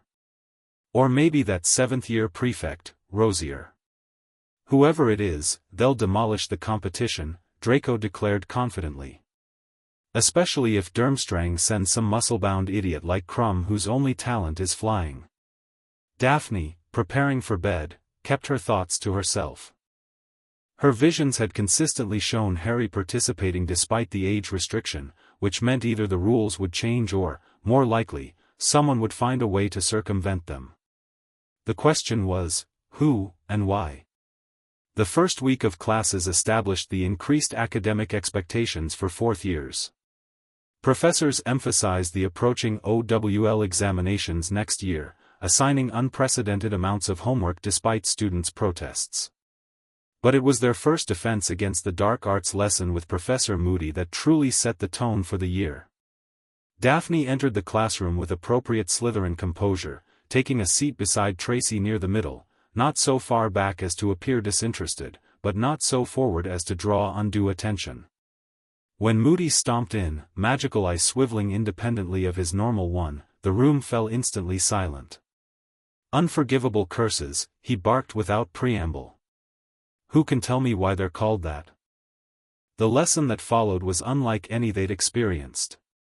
Moody demonstrated all 3 unforgivable curses on spiders, Imperius, Cruciatus, and finally Avada Kedavra, explaining their effects and consequences with disturbing enthusiasm. Most unsettling was his particular focus on students from families with Death Eater connections. When demonstrating the Imperius curse, he made pointed comments about those who claimed to be under its influence after the war, while his magical eye fixed on Draco, who grew paler than usual. As they left the classroom, Theo fell into step beside Daphne. Interesting approach, he murmured. Demonstrating illegal curses to 4th years. Educational, she replied neutrally. Though perhaps unnecessarily provocative. He wants reactions, Theo observed. Testing who flinches at what moment. She glanced at him thoughtfully. Theodore not rarely volunteered observations, preferring to remain in the background. That he would share this analysis suggested concern beyond academic interest. Best not to give him the satisfaction, then, she suggested. Regardless of one's family histories. Theo's brief nod acknowledged her deliberate ambiguity. Like many Slytherins, his family had complicated connections to the Dark Lord's regime, his father a suspected Death Eater who had avoided Azkaban, his own position carefully neutral. That Friday evening, Daphne made her way to the astronomy tower through carefully selected corridors, timing her journey to avoid prefect patrols and Filch's typical routes. The communication galleon in her pocket remained cool, indicating no change of plans. Harry was already waiting, gazing out over the darkened grounds with a pensive expression that aged his 14-year-old face. He turned at her soft footsteps. "You made it," he said, relief evident in his voice. "I'm quite adept at moving unnoticed when necessary." She cast a privacy charm around them, not foolproof, but sufficient to prevent casual eavesdropping. "Your warning suggested urgency." Harry ran a hand through his perpetually messy hair. "My scar's been hurting. More than usual. And the dreams are getting worse, more detailed." "Tell me," she encouraged, leaning against the stone parapet beside him. He described dreams of Voldemort in a decrepit house, plotting with Wormtail, Peter Pettigrew, and referencing a faithful servant at Hogwarts. Most disturbing was his account of witnessing the murder of a Muggle caretaker who had overheard their plans. "I saw it happen," Harry said, his voice tight with remembered horror. "Not like a normal dream. Like I was there, in the room with them." Daphne processed this, connecting it with her own fragmented visions. "The timing aligns with when your wand was stolen at the World Cup," she noted. "And with Moody's arrival at Hogwarts." Harry looked at her sharply. "You think Moody is the faithful servant?" "I don't know," she admitted. "It seems unlikely, his history as an Auror, his reputation for fighting dark wizards. But the coincidences are concerning." They discussed the implications, developing a tentative theory. Someone was orchestrating events to ensure Harry's participation in the Triwizard Tournament, likely as part of whatever plan Voldemort had formed for his return to power. "The question is who," Harry mused. "And how they'll manage to enter me when Dumbledore himself is creating the age line." "Powerful magic could confound the Goblet of Fire," Daphne suggested. "Or perhaps they'll use someone else as a proxy." Their discussion continued until curfew approached, establishing regular meeting times and contingency plans for when Harry's name inevitably emerged as a champion. "We should expand our preparation," Daphne advised. "Beyond tournament tasks to personal defense. If Voldemort truly intends to return, you'll need more than standard fourth-year spells." Harry nodded grimly. "Ron and Hermione would help too. They've stood by me through everything so far." A delicate moment, their partnership expanding to include others. Daphne considered the implications carefully. Granger would be a valuable ally, she agreed. "Her research skills are exceptional." "Weasley." She hesitated. "His loyalty to you is admirable, but his discretion is less certain. And his prejudice against Slytherins is well established." "He's my best friend," Harry said firmly. "I understand." She respected his loyalty, even as she questioned its wisdom in this specific case. Perhaps a gradual approach. Granger first, given her analytical nature. Weasley when circumstances require it. Harry didn't look entirely satisfied but nodded. "I'll speak with Hermione privately. She's already noticed I'm distracted." As they prepared to leave, taking separate routes back to their respective dormitories, Harry caught her arm gently. "Daphne," he said, using her first name with notable intention. "Thank you. For believing me. For helping." Something in his expression, vulnerability beneath determination, the weight of expectations he carried, touched her deeply. "We're partners, Harry," she reminded him, allowing warmth into her voice. "Your burdens are no longer yours alone to bear." The moment lingered between them, a connection deeper than strategic alliance. Then she stepped back, practical once more. "Filch will be checking the fourth-floor corridor soon. Take the passage behind the tapestry of Barnabas the Barmy, it bypasses his usual route." Harry grinned. "I'm familiar with it. The Marauder's map shows all the secret passages." "The what?" "I'll show you next time. It's brilliant, shows everyone in the castle, where they are, what they're doing, every minute of every day." Daphne's eyes widened slightly. That would be an extremely valuable tool for our purposes. Exactly what I was thinking, Harry agreed. Partners share resources, right? With that, they parted ways, each returning to worlds that remained separate despite their growing connection, Harry to Gryffindor courage and loyalty, Daphne to Slytherin ambition and calculation. Yet both carried the knowledge that these separate worlds were increasingly linked by a shared purpose. October arrived with blustery winds and increasing excitement about the imminent arrival of the Beauxbatons and Durmstrang delegations. Classes grew more demanding, particularly Moody's defense lessons, which had progressed from demonstrating the unforgivables to having students experience the Imperious Curse firsthand. He cast an unforgivable on students? Daphne repeated incredulously when Harry described the Gryffindor lesson during one of their meetings. That's not merely inappropriate, it's illegal. Dumbledore apparently gave him permission, Harry replied. Special circumstances for educational purposes. And did you learn from the experience? She asked, noting his uncomfortable expression. I was the only one who could resist it, he admitted. Not completely, but enough to fight the compulsion. This revelation added another layer to their preparation. If Harry possessed natural resistance to the Imperious Curse, it could prove vital in whatever confrontation lay ahead. Daphne began researching mental defense techniques in the restricted section, accessing it through a carefully worded permission slip from Professor Vector 4, Advanced Arithmetic Theory, that conveniently required texts shelved near books on mind magic. Their partnership expanded cautiously to include Hermione Granger, who reacted to Daphne's involvement with initial suspicion, followed by pragmatic acceptance when Harry explained the foresight enchantment. I've read about hereditary divinatory abilities, Hermione acknowledged during their first three-person meeting in an abandoned classroom. They're rare but documented. The Greengrass lineage isn't specifically mentioned in Notable Magical Inheritances, though.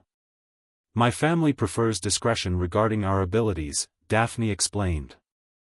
Unlike certain gifts that manifest physically, foresight can remain private. Hermione studied her with analytical interest. And you've been having visions about Harry since before Hogwarts? That's why you helped with the basilisk research, and warned him about Sirius? Yes. Daphne met her gaze directly. I understand your caution, Granger. In your position, would question my motives as well. But consider the evidence of my actions over the past 3 years. She's been helping all along, Hermione, Harry added. Just quietly. After a moment's consideration, Hermione nodded. All right. If Harry trusts you, and your assistance has proven reliable. She extended her hand formally. We could use another perspective in this situation. Especially one with potential foresight. Their combined efforts proved more productive than Daphne had anticipated. Hermione's exhaustive research complemented her own strategic thinking, while Harry contributed practical experience with the exact types of dangers they were preparing to face. Together, they compiled spell lists, practiced defensive magic in empty classrooms, and analyzed every scrap of information about the Triwizard Tournament from historical accounts. Ron Weasley remained outside their confidence, creating noticeable tension between the Gryffindor trio. Daphne observed their interactions during meal times, noting the increasingly strained exchanges as Harry divided his time between normal activities and secret preparations. We should include Weasley soon, she suggested to Harry during an October evening meeting. His exclusion is creating friction that may prove problematic. Harry sighed, running a hand through his hair in what she now recognized as a habitual gesture of frustration. I want to tell him. But his reaction to you being involved would likely be explosive, she finished dryly. Nevertheless, partnerships require occasional difficult conversations. Before they could resolve this dilemma, the delegations from Beauxbatons and Durmstrang arrived in spectacular fashion, the French Academy in a massive carriage drawn by giant Palomino horses, Durmstrang in an enchanted ship that emerged from beneath the lake. The Great Hall hummed with excitement that evening as students assessed their international visitors. The Beauxbatons contingent, led by the impossibly tall Madame Maxime, carried themselves with elegant reserve, while the Durmstrang students projected military discipline under the command of Headmaster Karkaroff, a name that caused Daphne's father to raise his eyebrows slightly when she'd mentioned him in a letter. Former Death Eater, she murmured to Harry when they passed in a corridor the next day. Avoided Azkaban by providing names to the Ministry.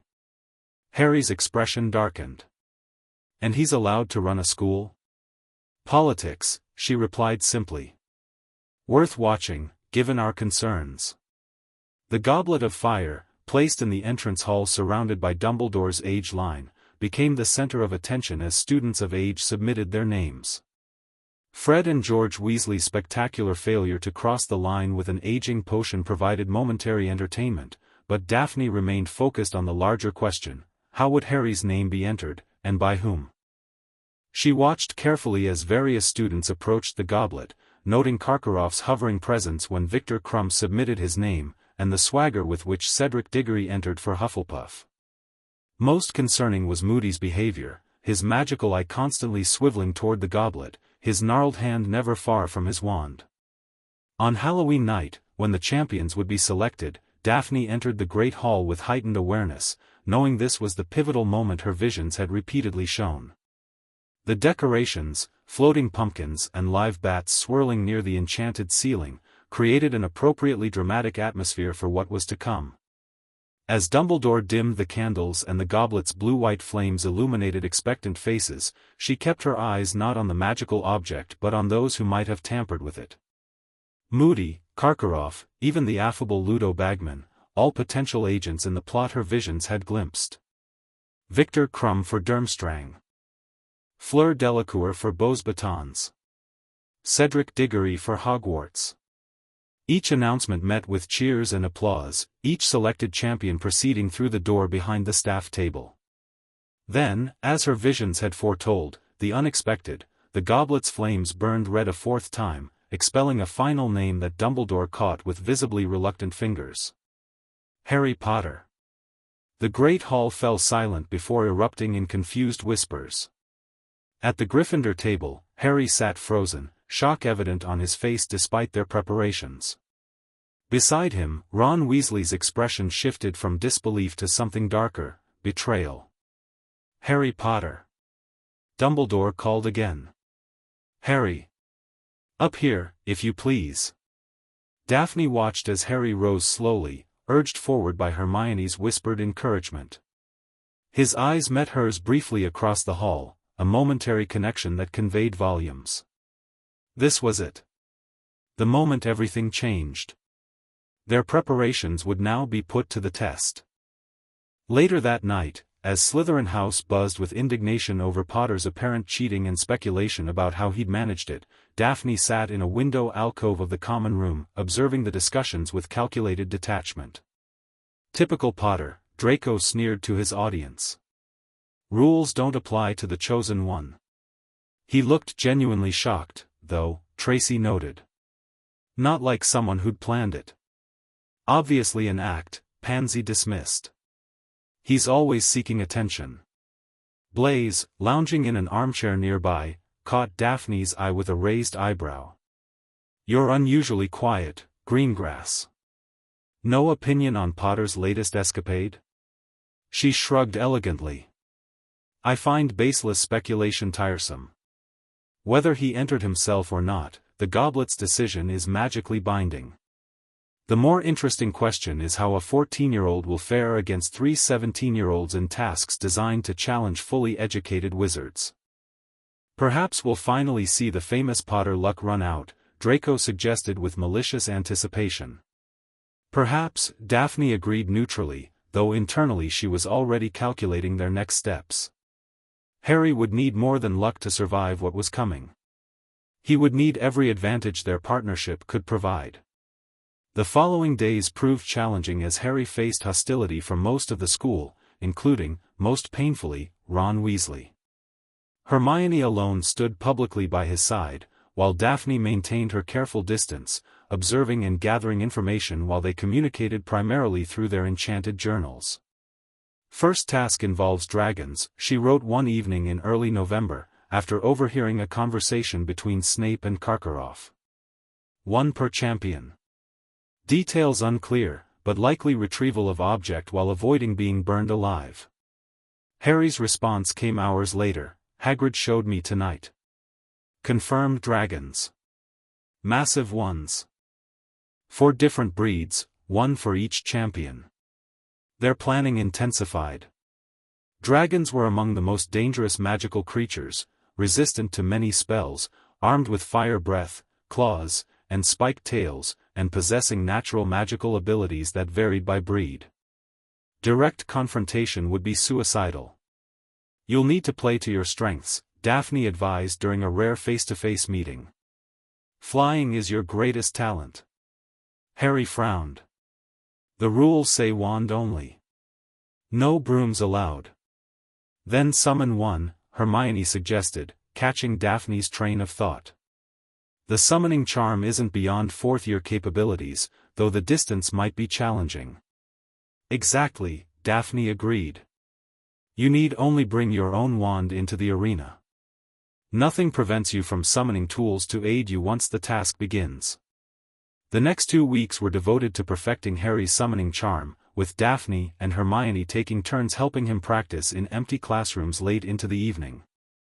The charm required concentration and precise wand work, both challenging under stress, and nearly impossible with a dragon bearing down on him. Again, Daphne instructed after a failed attempt sent a book wobbling only halfway across the room. Focus not on the object itself but on your need for it. Intention strengthens magic. Harry wiped sweat from his forehead. Easy to say when there's no Hungarian horntail trying to roast me alive. Which is why we practice until it becomes instinct, she replied calmly. Once more. Her insistence on repetition until mastery complemented Hermione's technical guidance, gradually building Harry's confidence along with his skill. By the night before the first task, he could summon objects reliably from throughout the castle, even when distracted by loud noises or surprise hexes, courtesy of Daphne's creative training methods. The morning of the first task dawned cold and clear. From the Slytherin table, Daphne watched Harry pick at his breakfast, tension evident in every line of his body. Around him, Gryffindors offered awkward encouragement, though none with Ron's usual proximity. As the champions were led away to prepare, she felt the familiar prickle of an approaching vision. Excusing herself quickly, she barely reached a secluded alcove before it overwhelmed her, Harry soaring above a Hungarian horntail on his firebolt, executing a perfect feint that drew the dragon away from its nest. A golden egg gleaming among ordinary dragon eggs. The horntail's massive spiked tail catching Harry's shoulder, tearing his robes, drawing blood. Yet still he dived, snatched the egg, escaped, the vision faded, leaving Daphne breathless but relieved. He would succeed, though not without injury. Their preparation had aligned with the most favorable outcome her foresight had glimpsed. In the stand surrounding the dragon enclosure, she positioned herself where she could observe both the champion's entrance and the judges' reactions.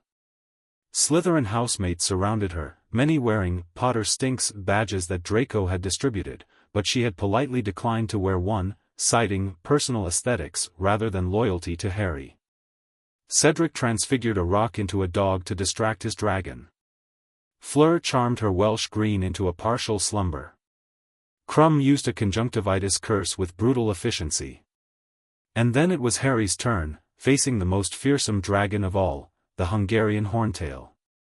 Watching him enter the arena, Daphne felt an unexpected twist of emotion, concern beyond strategic partnership, fear beyond calculated risk assessment. When he raised his wand and shouted, "Accio Firebolt," she held her breath along with the rest of the crowd.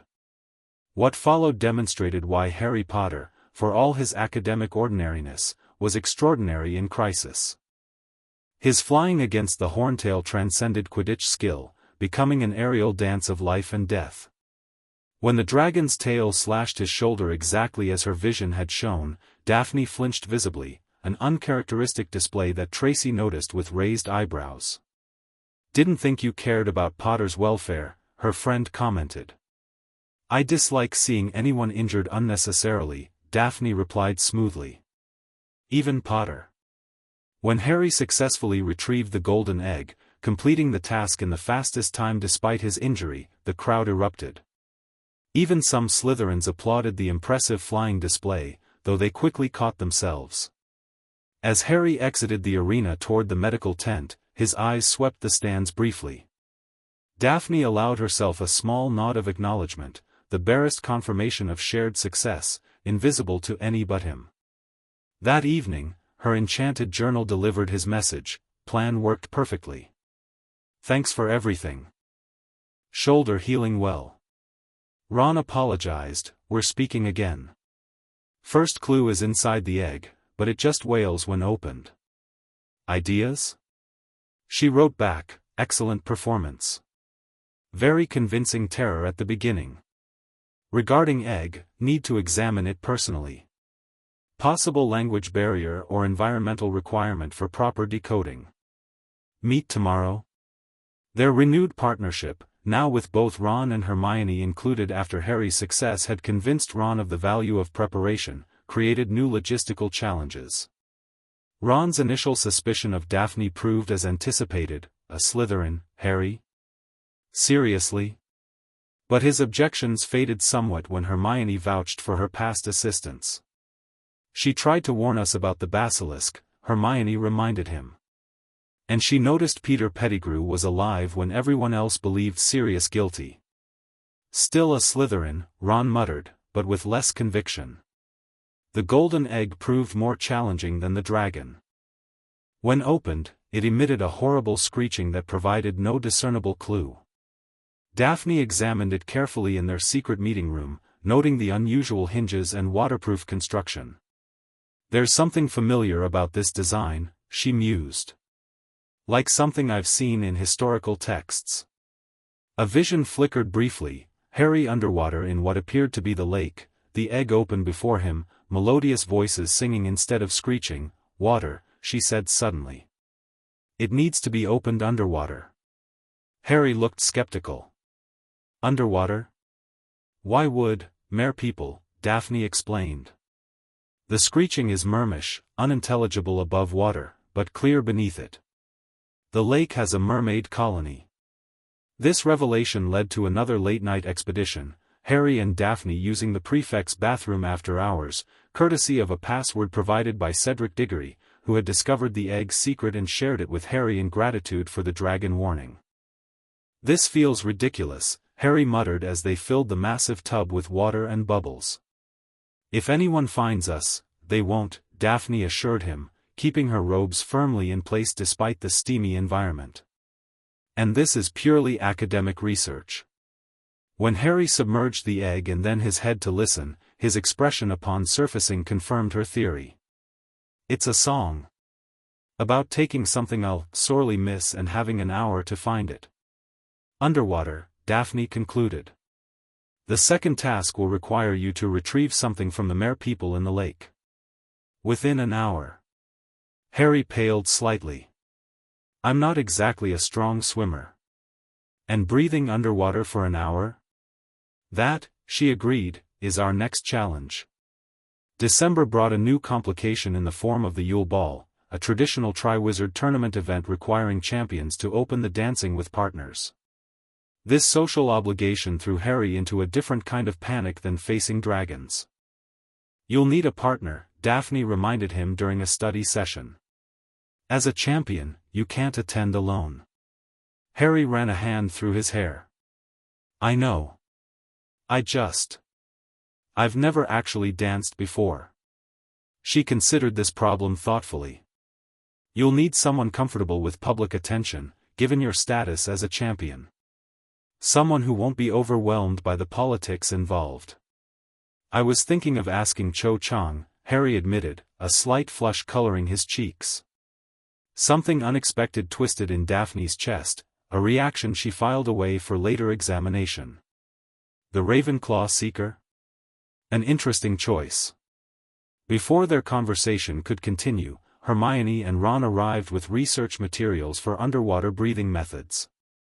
The Yule Ball discussion was temporarily shelved in favor of more pressing concerns. That weekend, Daphne received an unexpected invitation from Blaise Zabini as they studied in the Slytherin common room. "The Yule Ball," he said without preamble. "Would you care to attend together?"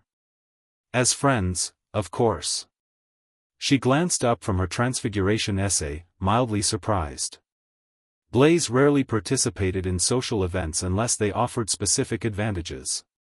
"Why me, specifically?" His lips quirked in amusement at her directness. "Because you're one of the few people whose conversation won't bore me to tears for an entire evening. And because attending alone would invite unnecessary speculation about my preferences." The pragmatism appealed to her. "Very well. As friends." Later, she learned through Hermione that Harry had indeed asked Cho Chang, only to discover she had already agreed to attend with Cedric Diggory.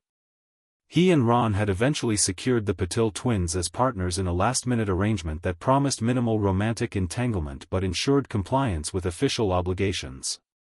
The Yule Ball transformed the Great Hall into a winter wonderland of silver frost and crystal ice sculptures. Daphne wore dress robes of midnight blue, her blonde hair arranged in an elegant updo that emphasized her aristocratic features. Blaise, impeccably dressed in formal robes that hinted at his Italian heritage, offered his arm with practiced gallantry as they entered. "Potter looks like he'd rather face another dragon," Blaise murmured as they observed the champions assembling for the opening dance. Daphne followed his gaze to where Harry stood awkwardly beside Parvati Patil, his formal robes a significant improvement over his usual attire but his expression one of barely concealed terror. "Public performance isn't his natural environment," she replied neutrally. As the champions began the opening dance, she noted Harry's concentrated effort to avoid stepping on his partner's feet. His movements were stiff but not entirely graceless, a reasonable effort for someone with no formal dance training. Later, after dinner and several dances with Blaise, she found an opportunity when her partner was distracted by a debate about international magical politics with some Durmstrang students. Moving casually toward the refreshment table, she positioned herself near where Harry had retreated after abandoning the dance floor. "Survived the dragon and the dancing," she commented quietly, accepting a glass of punch from a nearby house elf. "Quite the achievement." Harry looked up, relief evident when he recognized her. "The dragon was easier," he admitted with a rueful smile. "At least there I knew what I was supposed to do." "You managed adequately." She sipped her punch. "Any progress on our underwater breathing problem?" "Hermione's researching something called the bubblehead charm," he replied, automatically matching her casual tone that wouldn't attract attention. "Seems promising but complex." "Worth pursuing," she agreed. "Though perhaps we should consider alternatives in case." She stopped abruptly as her enchanted galleon grew suddenly warm against her skin, their emergency signal indicating immediate danger. A quick scan of the hall revealed nothing obvious, but her instincts were suddenly alert. "What is it?" Harry asked, noticing her shift in demeanor. "Uncertain," she murmured. "But something's wrong." Following her gaze, Harry surveyed the room. "Moody's watching us. His magical eye hasn't left us since you came over." Indeed, the defense professor was observing their interaction with unsettling intensity, his magical eye fixed on them while his normal one appeared to follow the dancing. "We should separate," Daphne decided. "His attention is already concerning, confirming a connection between us would be unwise." Harry nodded slightly. "Tomorrow, usual place?" "Yes." "Be careful, Harry." As she moved away, rejoining Blaise with a suitable excuse about needing refreshment, she felt Moody's gaze follow her briefly before returning to Harry. The encounter left her deeply unsettled. If Moody was indeed the faithful servant from Harry's dreams, their cautious partnership might already be compromised. The remainder of the Yule Ball passed without incident, though Hermione's tearful departure following an argument with Ron created minor drama among the Gryffindors. When Daphne returned to her dormitory that night, she found herself analyzing the evening from multiple angles: Karkaroff's nervous glances toward Snape, Maxime's reaction to Hagrid, and most concerning, Moody's surveillance of Harry. January brought renewed focus on the second task. Their research into underwater breathing methods had produced several viable options: the bubblehead charm, which created a pocket of air around the caster's head; transfiguration into a partial aquatic form, which Daphne discouraged due to its complexity and risk of permanent transformation; and various magical plants with water-breathing properties. Gillyweed seems most practical, Daphne concluded after reviewing their options during a late January meeting. It temporarily grants gills and webbed extremities. Simple to use, reliable effects, duration appropriate for the task. Where would we get it, though? Ron asked. It's not exactly standard student supplies. Professor Snape's private stores, Hermione suggested hesitantly. Daphne shook her head. Too risky. He inventories regularly, and the consequences of being caught stealing would be severe. She considered alternatives. I could request some from home. My grandmother maintains an extensive collection of rare herbological specimens. This plan was agreed upon, and Daphne sent a carefully worded letter to Calliope Greengrass, explaining her sudden academic interest in Mediterranean water plants. Her grandmother, either intuiting the true purpose or simply supporting educational curiosity, sent a small package containing gillyweed samples with detailed notes on their properties, for theoretical study only. As February approached, bringing the second task closer, a new complication emerged: the "something you'll sorely miss" mentioned in the egg's clue. The obvious interpretation suggested a person rather than an object, which raised concerning questions about who would be selected for Harry and how they would be kept safely underwater for the duration of the task. It must involve magical stasis, Hermione reasoned during one of their planning sessions. Otherwise it would be criminally dangerous. Assuming the organizers prioritize safety, Daphne countered dryly. This is a tournament with a historical death toll, restored specifically to be more exciting than academic competitions. Harry looked troubled by this discussion.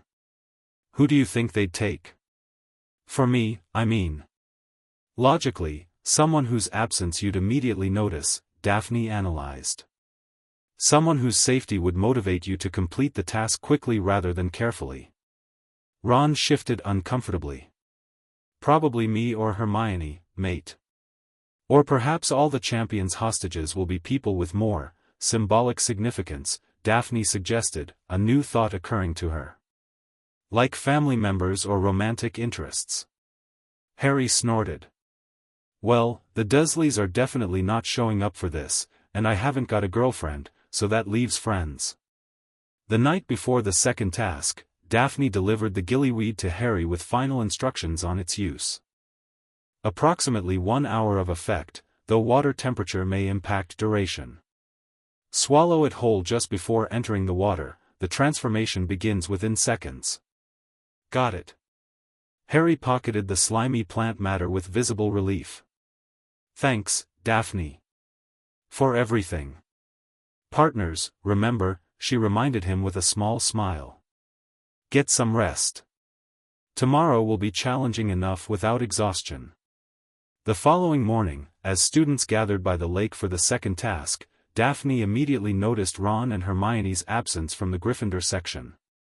Her suspicion confirmed, she watched Harry realize the same thing as Ludo Bagman announced that each champion would retrieve a person taken from them from the Merpeople's village. The champions lined up along the shore, Fleur looking pale but determined, Cedric and Crumb focused and ready, Harry visibly nervous but prepared. When the cannon sounded, Harry stuffed the gillyweed into his mouth, wading into the water with visible disgust at its February temperature. For nearly an hour, spectators stared at the lake's placid surface, occasional ripples or bubbles providing the only hint of activity below. Daphne maintained her usual composed demeanor despite her concern, analyzing what little could be observed. Fleur emerged first, alone, hysterical, restrained by Madame Maxime as she tried to re-enter the water. Next came Cedric with Cho Chang, just within the 1-hour time limit. Crumb surfaced shortly after, bringing Hermione to shore with his partially transfigured shark head gradually reverting to human form. But no Harry. As minutes ticked past the deadline, Daphne felt her concern deepening. Gillyweed's effects would be wearing off by now. Dumbledore had moved to the water's edge, in conversation with what appeared to be a merperson's head protruding from the lake. Finally, 3 heads broke the surface: Harry, Ron, and a small blonde girl who could only be Fleur's sister. Despite finishing well outside the time limit, Harry received high marks for moral fiber in rescuing both his own hostage and another champion's when Fleur had been forced to withdraw. That evening, their meeting had an unexpected celebratory tone, with Ron dramatically recounting his experience being unconscious at the bottom of the bloody lake, while Hermione fussed over Harry's minor injuries. "You should have just taken Ron and left," Hermione scolded. "The hostages were never in any real danger." "I didn't know that then," Harry argued. "The song said, 'Too late, it's gone, it won't come back.' What was I supposed to think?"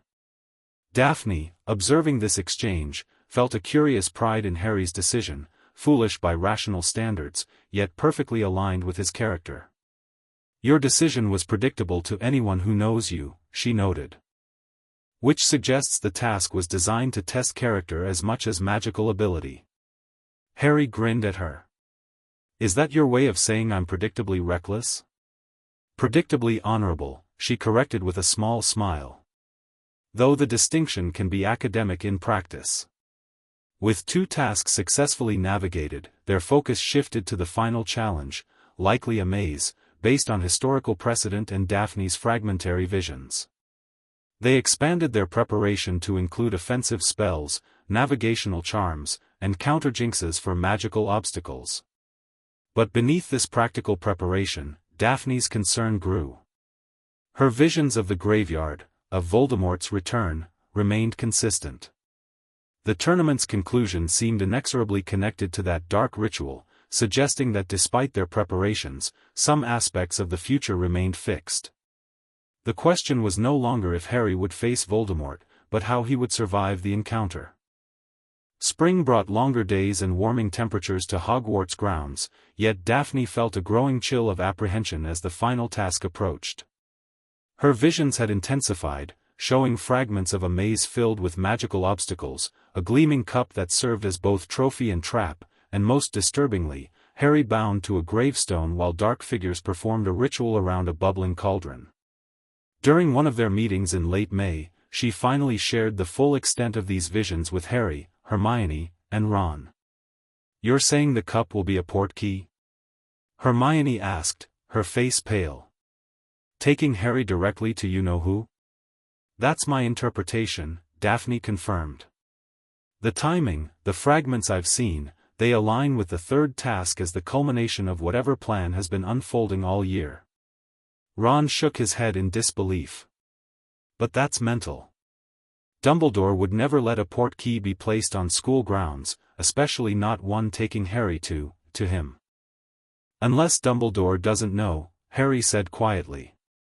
"Someone's been working against us all year, entering my name, ensuring I get through the tasks." "Moody," Daphne suggested. "His behavior has been consistently suspicious. His magical eye can see through solid objects, including invisibility cloaks," Harry added grimly.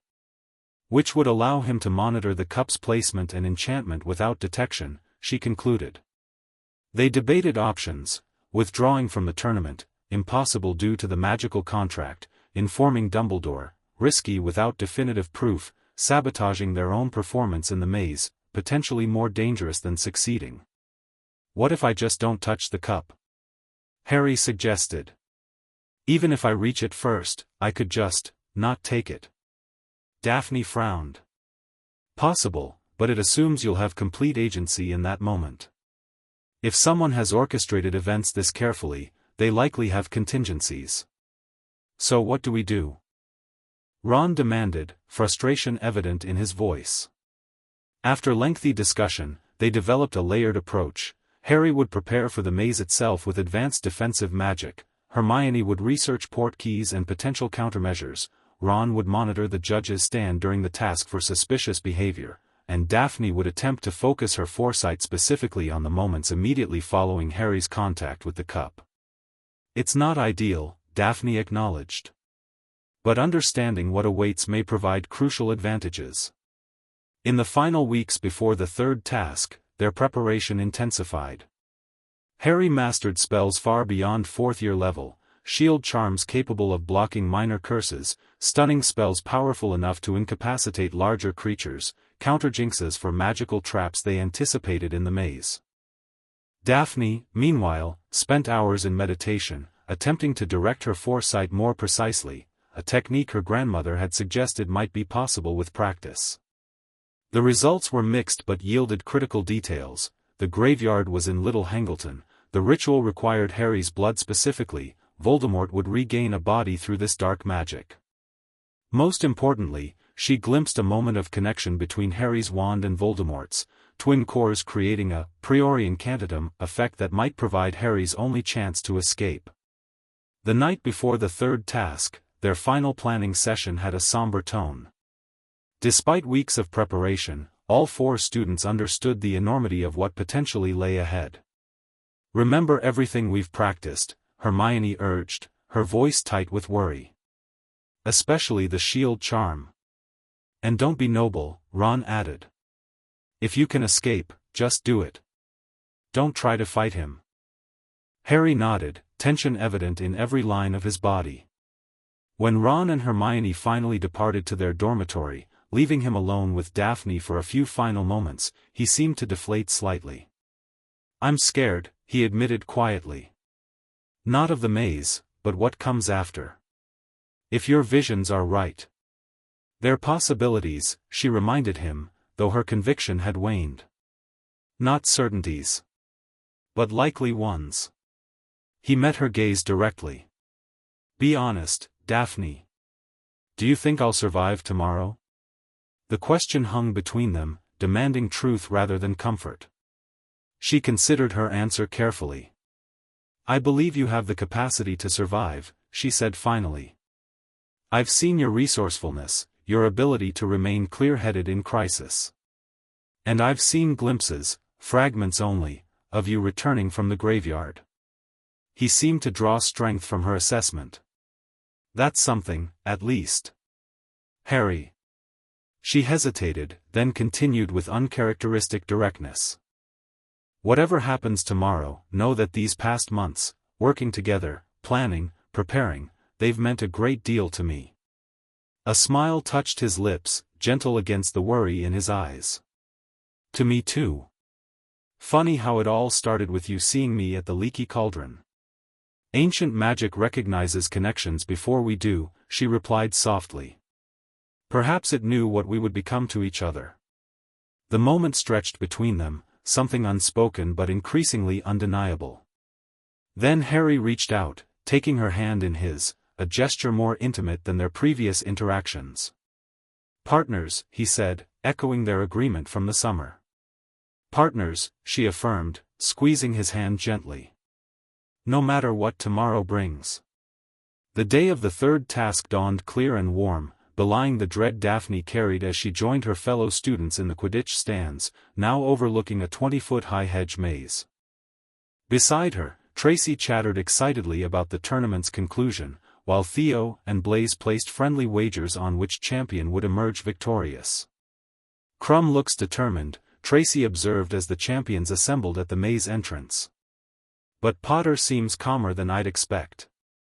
"Experience from the previous tasks, perhaps," Daphne suggested, keeping her tone casually interested while her eyes tracked Moody's movements among the judges. When the cannon sounded, Harry and Cedric entered the maze first, having tied for highest points. As they disappeared into the greenery, Daphne felt the familiar prickle of an approaching vision. Excusing herself with a murmured comment about the refreshment stand, she moved to a less crowded section of the stands before the vision overwhelmed her, the maze at twilight, Harry and Cedric reaching the cup simultaneously after facing a giant spider. Their agreement to take it together, Hogwarts victory either way. The jerk behind their navels as the port key activated. The graveyard, sudden and disorienting. A high voice commanding, "Kill the spare." Green light. Cedric falling. Harry captured, bound to the headstone marked Tom Riddle. blood taken from his arm for the ritual. A grotesque homunculus immersed in the cauldron. And emerging, tall, skeletal, inhuman, Lord Voldemort reborn. The vision continued, showing Death Eaters arriving, Harry forced to duel, the connection between wands creating golden light and the spectral forms of Voldemort's victims emerging from his wand, including Harry's parents, briefly counseling him. Harry breaking the connection, summoning the cup while holding Cedric's body, returning to Hogwarts. Greengrass? You all right? She blinked, disoriented, to find Professor Snape observing her with narrowed eyes. How long had she been standing there, lost in the vision? Yes, Professor, she managed, gathering her composure. Merely a momentary dizziness from the height. His expression suggested he didn't entirely believe her explanation, but he merely nodded curtly. Perhaps you should return to your seat, then. Or visit the hospital wing if the sensation persists. Thank you, sir. I'll be fine. As Snape moved away, Daphne fought to process what she'd seen. The vision had been the clearest yet, less fragmented, more like witnessing events in real time. And the implications were terrifying. Cedric would die. Voldemort would return. Harry would escape, but only through the unexpected connection between their wands. She needed to warn someone, Dumbledore, ideally, but how? She couldn't simply announce that her hereditary foresight had shown her Voldemort's resurrection plan.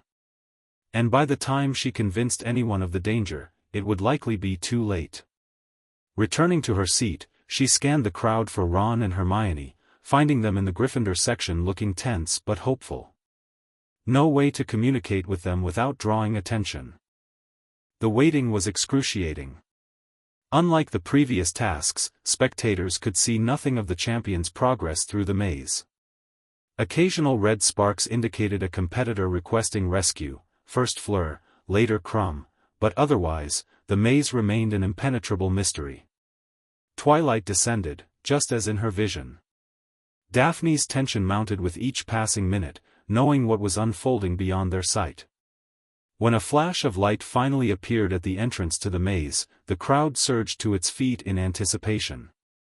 But instead of a triumphant champion, they saw Harry Potter materialized on the ground, clutching both the Triwizard Cup and the lifeless body of Cedric Diggory. Screams erupted as the reality registered. Dumbledore rushed forward, bending over the boys as Ministry officials attempted to control the panicking crowd. Through the chaos, Daphne observed Moody pulling Harry away from the scene, not toward the hospital wing, but back toward the castle. Wrong. It felt wrong. In her vision, Harry had remained with Cedric's body until Dumbledore. A cold certainty gripped her. Moody. He was taking Harry away from witnesses, from protection. The faithful servant completing his master's work. Without conscious decision, Daphne slipped away from the stands, moving swiftly toward the castle. Behind her, she heard Dumbledore's voice raised in command, professors being dispatched in different directions. Good, perhaps they had also noticed Harry's removal. She entered the castle through a side door, calculating likely destinations. Moody's office seemed most probable, isolated, filled with dark detectors that would warn of approach, protected by a professor's authority. As she hurried through corridors, she caught glimpses of professors moving with similar urgency, McGonagall's emerald robes disappearing up a staircase, Snape's billowing black form striding purposefully toward the defense corridor. They had realized the danger too. Knowing she couldn't reach Moody's office before them, Daphne changed course, heading instead toward the hospital wing where Harry would inevitably be taken after his rescue. She arrived just as Madame Pomfrey was preparing beds and gathering potions, clearly anticipating casualties. Miss Greengrass? The matron looked surprised to see a student who wasn't injured or accompanying someone who was. You shouldn't be here. Return to your house immediately. I need to see Professor Dumbledore, Daphne replied, abandoning pretense. It's urgent, about Potter and what happened tonight. Before Madame Pomfrey could respond, the hospital wing doors burst open. Professor McGonagall entered, supporting Harry, who looked pale and blood-stained but conscious. Behind them came Professor Dumbledore, his usual serene expression replaced by one of fierce intensity. "Poppy, attend to Harry," Dumbledore directed. "Minerva, please fetch Padfoot from my office and bring him here." As Madame Pomfrey guided Harry to a bed, his gaze fell on Daphne. Something passed between them, recognition, relief, shared knowledge of horrors the rest of the school was only beginning to comprehend. "Miss Greengrass," Dumbledore said, noticing her presence. "This is not the time for visiting. Please return to your dormitory." "Professor," she began, then hesitated. How to explain her presence without revealing too much? I had reason to believe Harry was in danger. Beyond the tournament itself. Dumbledore's piercing blue eyes studied her with sudden intensity. "Indeed?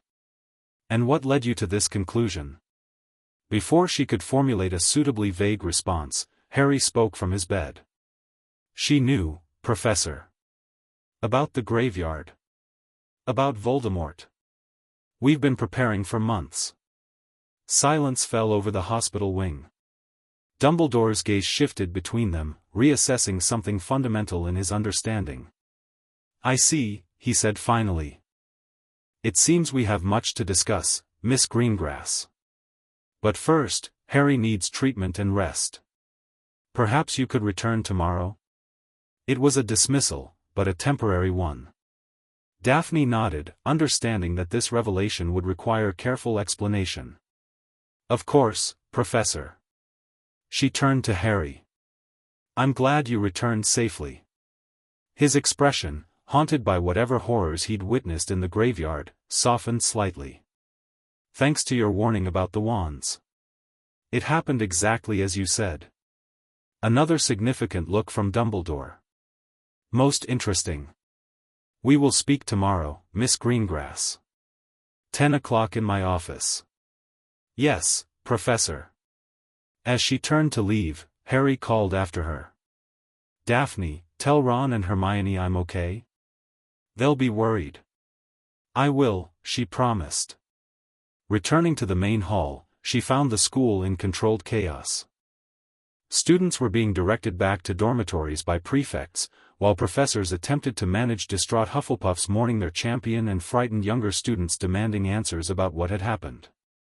She located Ron and Hermione near the entrance, arguing with a prefect who refused to let them seek Harry.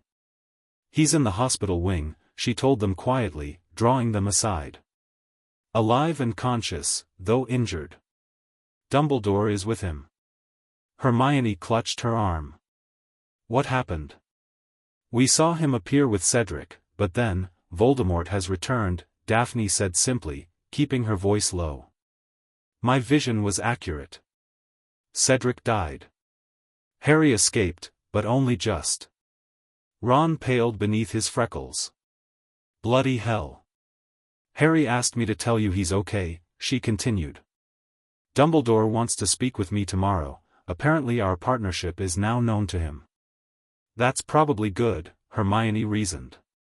"We'll need all the adult help we can get now that he's back." They separated shortly after, each returning to their respective houses where very different conversations would be unfolding. In Slytherin, Daphne knew, reactions would range from secret triumph to genuine fear, depending on family allegiances and personal values.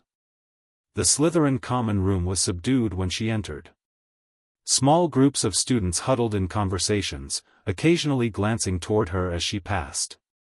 Clearly, her absence after Harry's return had been noted. Tracy intercepted her near the dormitory stairs. "Where did you disappear to?" Everyone's saying Potter killed Diggory, or that someone cursed the cup, or a dozen other theories.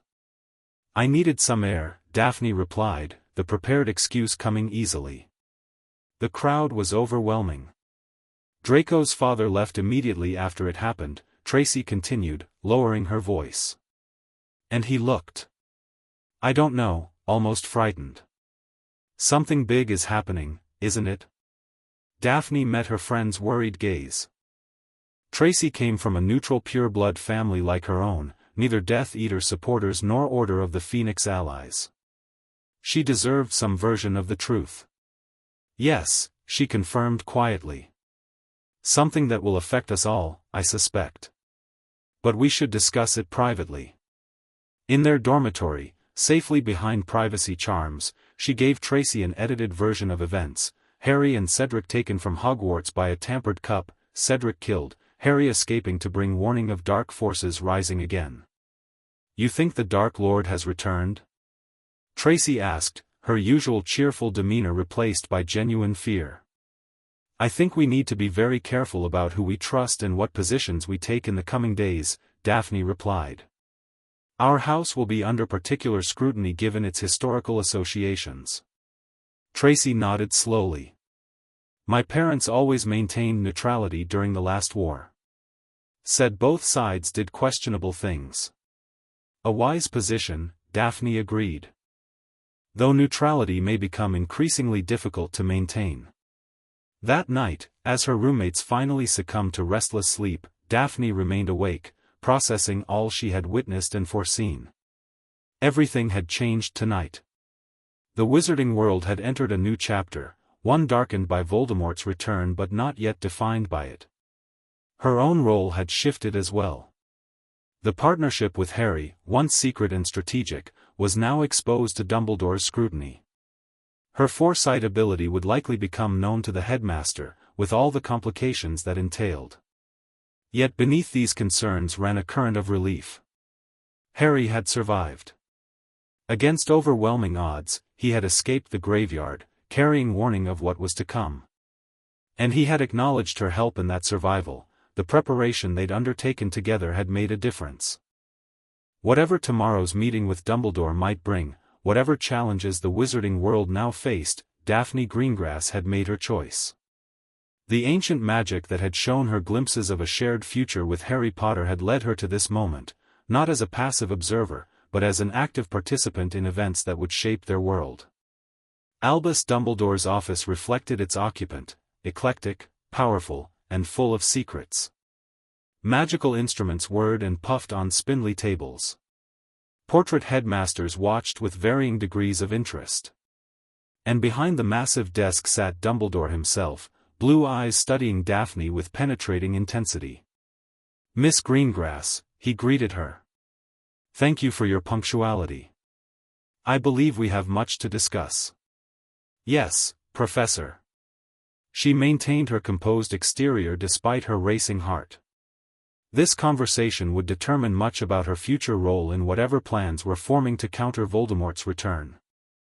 "Harry has told me some remarkable things," Dumbledore continued. "About visions you've had, preparations you've made together, warnings you've provided. Most interesting was his mention of your foreknowledge regarding the connection between his wand and Voldemort's, information that proved crucial to his escape." Daphne chose her words carefully. "My family carries an inherited magical ability, Professor. The foresight enchantment shows glimpses of potential futures connected to significant people in our lives." "Ah."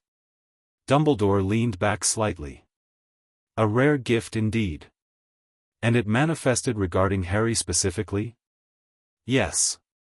From our first meeting before Hogwarts." She met his gaze steadily. "I've seen fragments of his challenges each year. When the visions about this year's events became particularly concerning, I approached him directly." "Forming a partnership that crossed house boundaries," Dumbledore observed.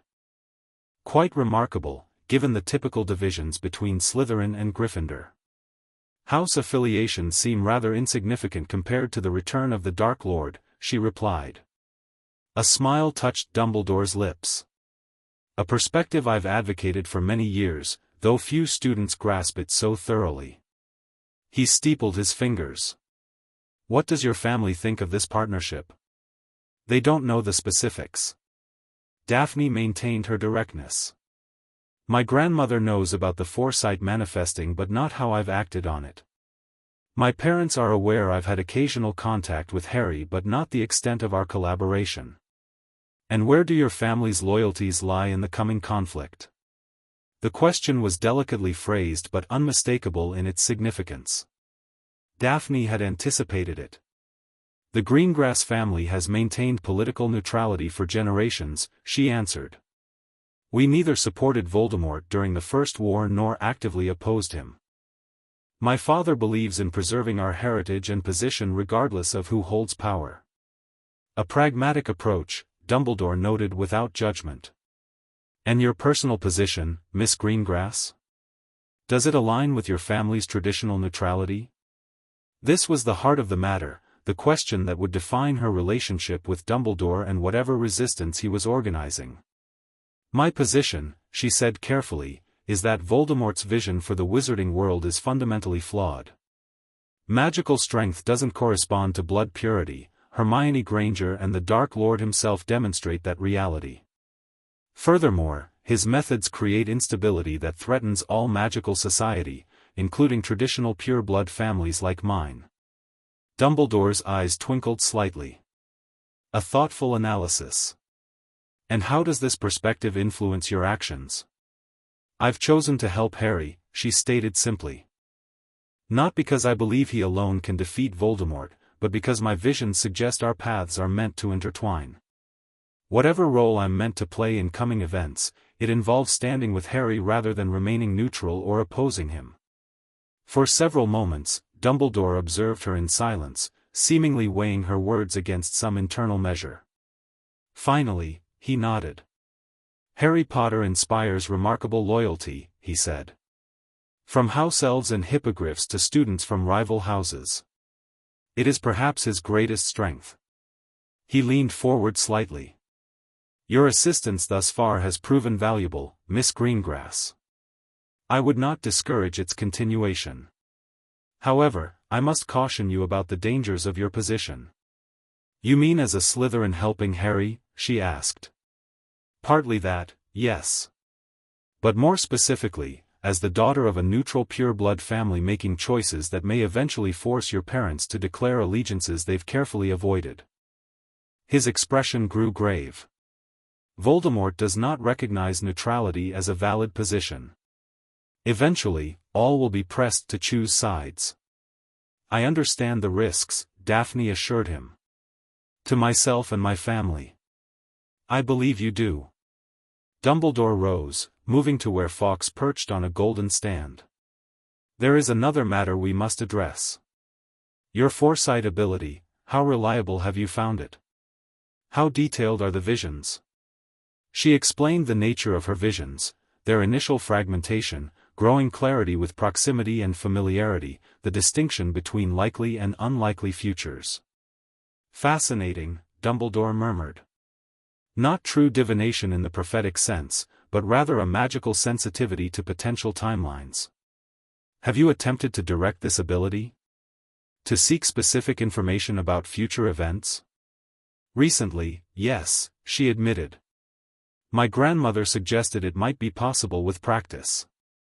My results have been mixed, sometimes gaining crucial details, other times receiving nothing. A gift worth cultivating, he suggested. Particularly in these uncertain times. He returned to his desk. Now, regarding practical matters. Your partnership with Harry must balance effectiveness against prudence. Visible association with him could place you in significant danger. We've been discreet thus far, Daphne assured him. Meeting privately, communicating through enchanted objects. Only Ron Weasley and Hermione Granger know the full extent of our collaboration. A sensible approach to continue, Dumbledore agreed. Although following last night's events, certain parties may already suspect connections where previously they saw only house rivalry. They discussed specific precautions, how to maintain communication during summer holidays, which professors might provide assistance if needed, coded language for emergency situations. Throughout the conversation, Daphne noted Dumbledore's careful balance between including her in planning and protecting her from unnecessary risk.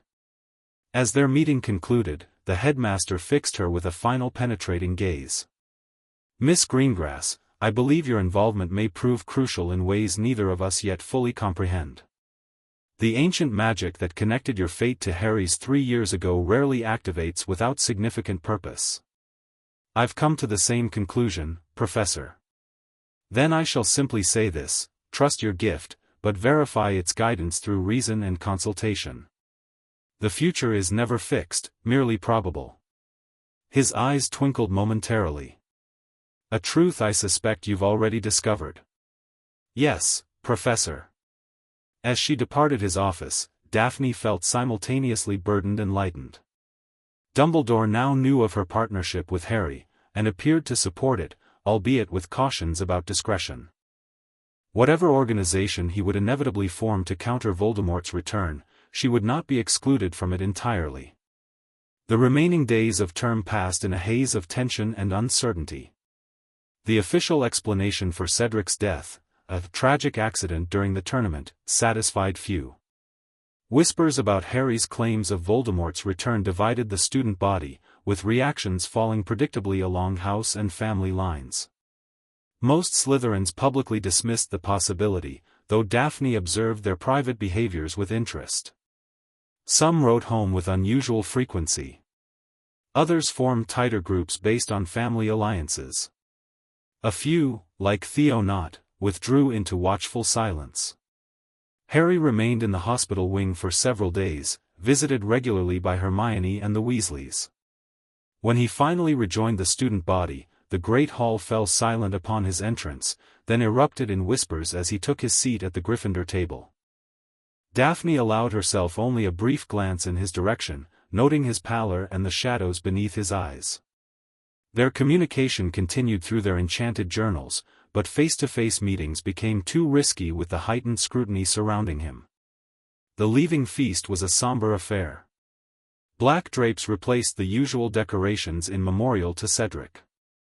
Dumbledore's speech acknowledged the loss directly and, to the Ministry's evident displeasure, stated plainly that Cedric had been murdered by Lord Voldemort. "Remember Cedric Diggory," the headmaster concluded, raising his goblet.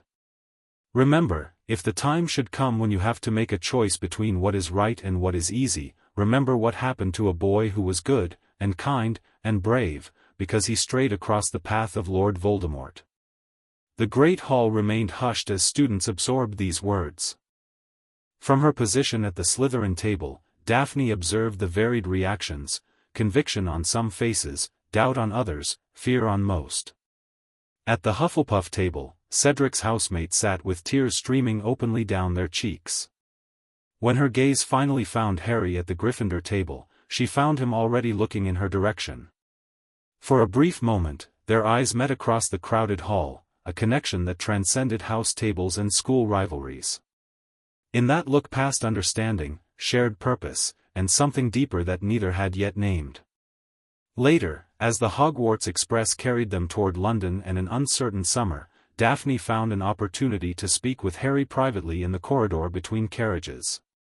"My father will likely be collecting information from Ministry contacts this summer," she told him quickly.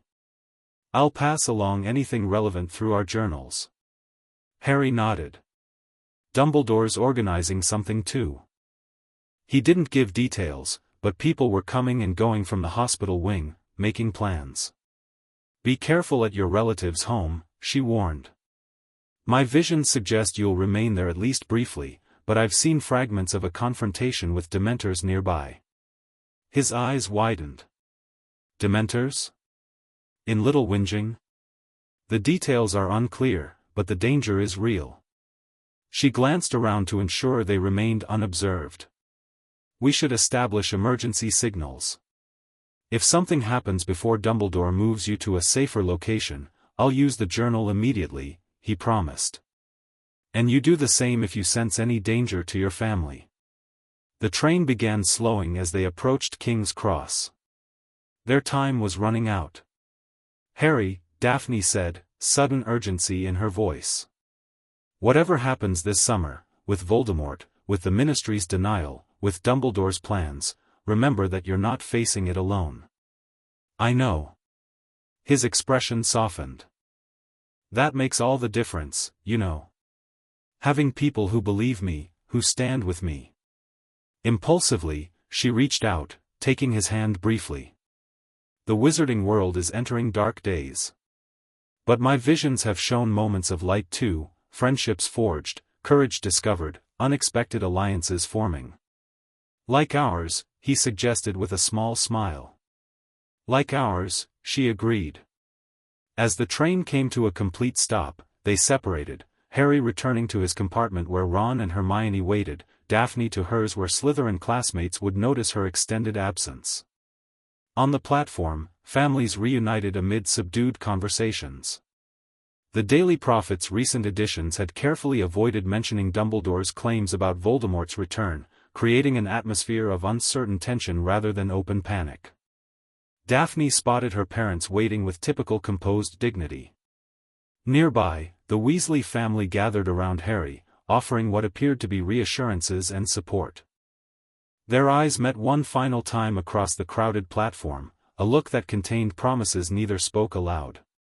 Whatever challenges the summer brought, whatever dangers the coming year held, they would face them as they had faced the Triwizard Tournament, together, despite the barriers of house and heritage, united by the ancient magic that had shown Daphne Greengrass a glimpse of their shared destiny that day in the Leaky Cauldron. The path ahead remained shrouded in shadow and uncertainty. But the connection forged between a watchful Slytherin girl and the boy who lived would continue to shape the wizarding world in ways neither fully comprehended, a partnership born of foresight and choice, of ancient magic and modern courage, that would stand against the gathering darkness. The end. Thank you for watching this video. Please be sure to subscribe to our channel and like this video.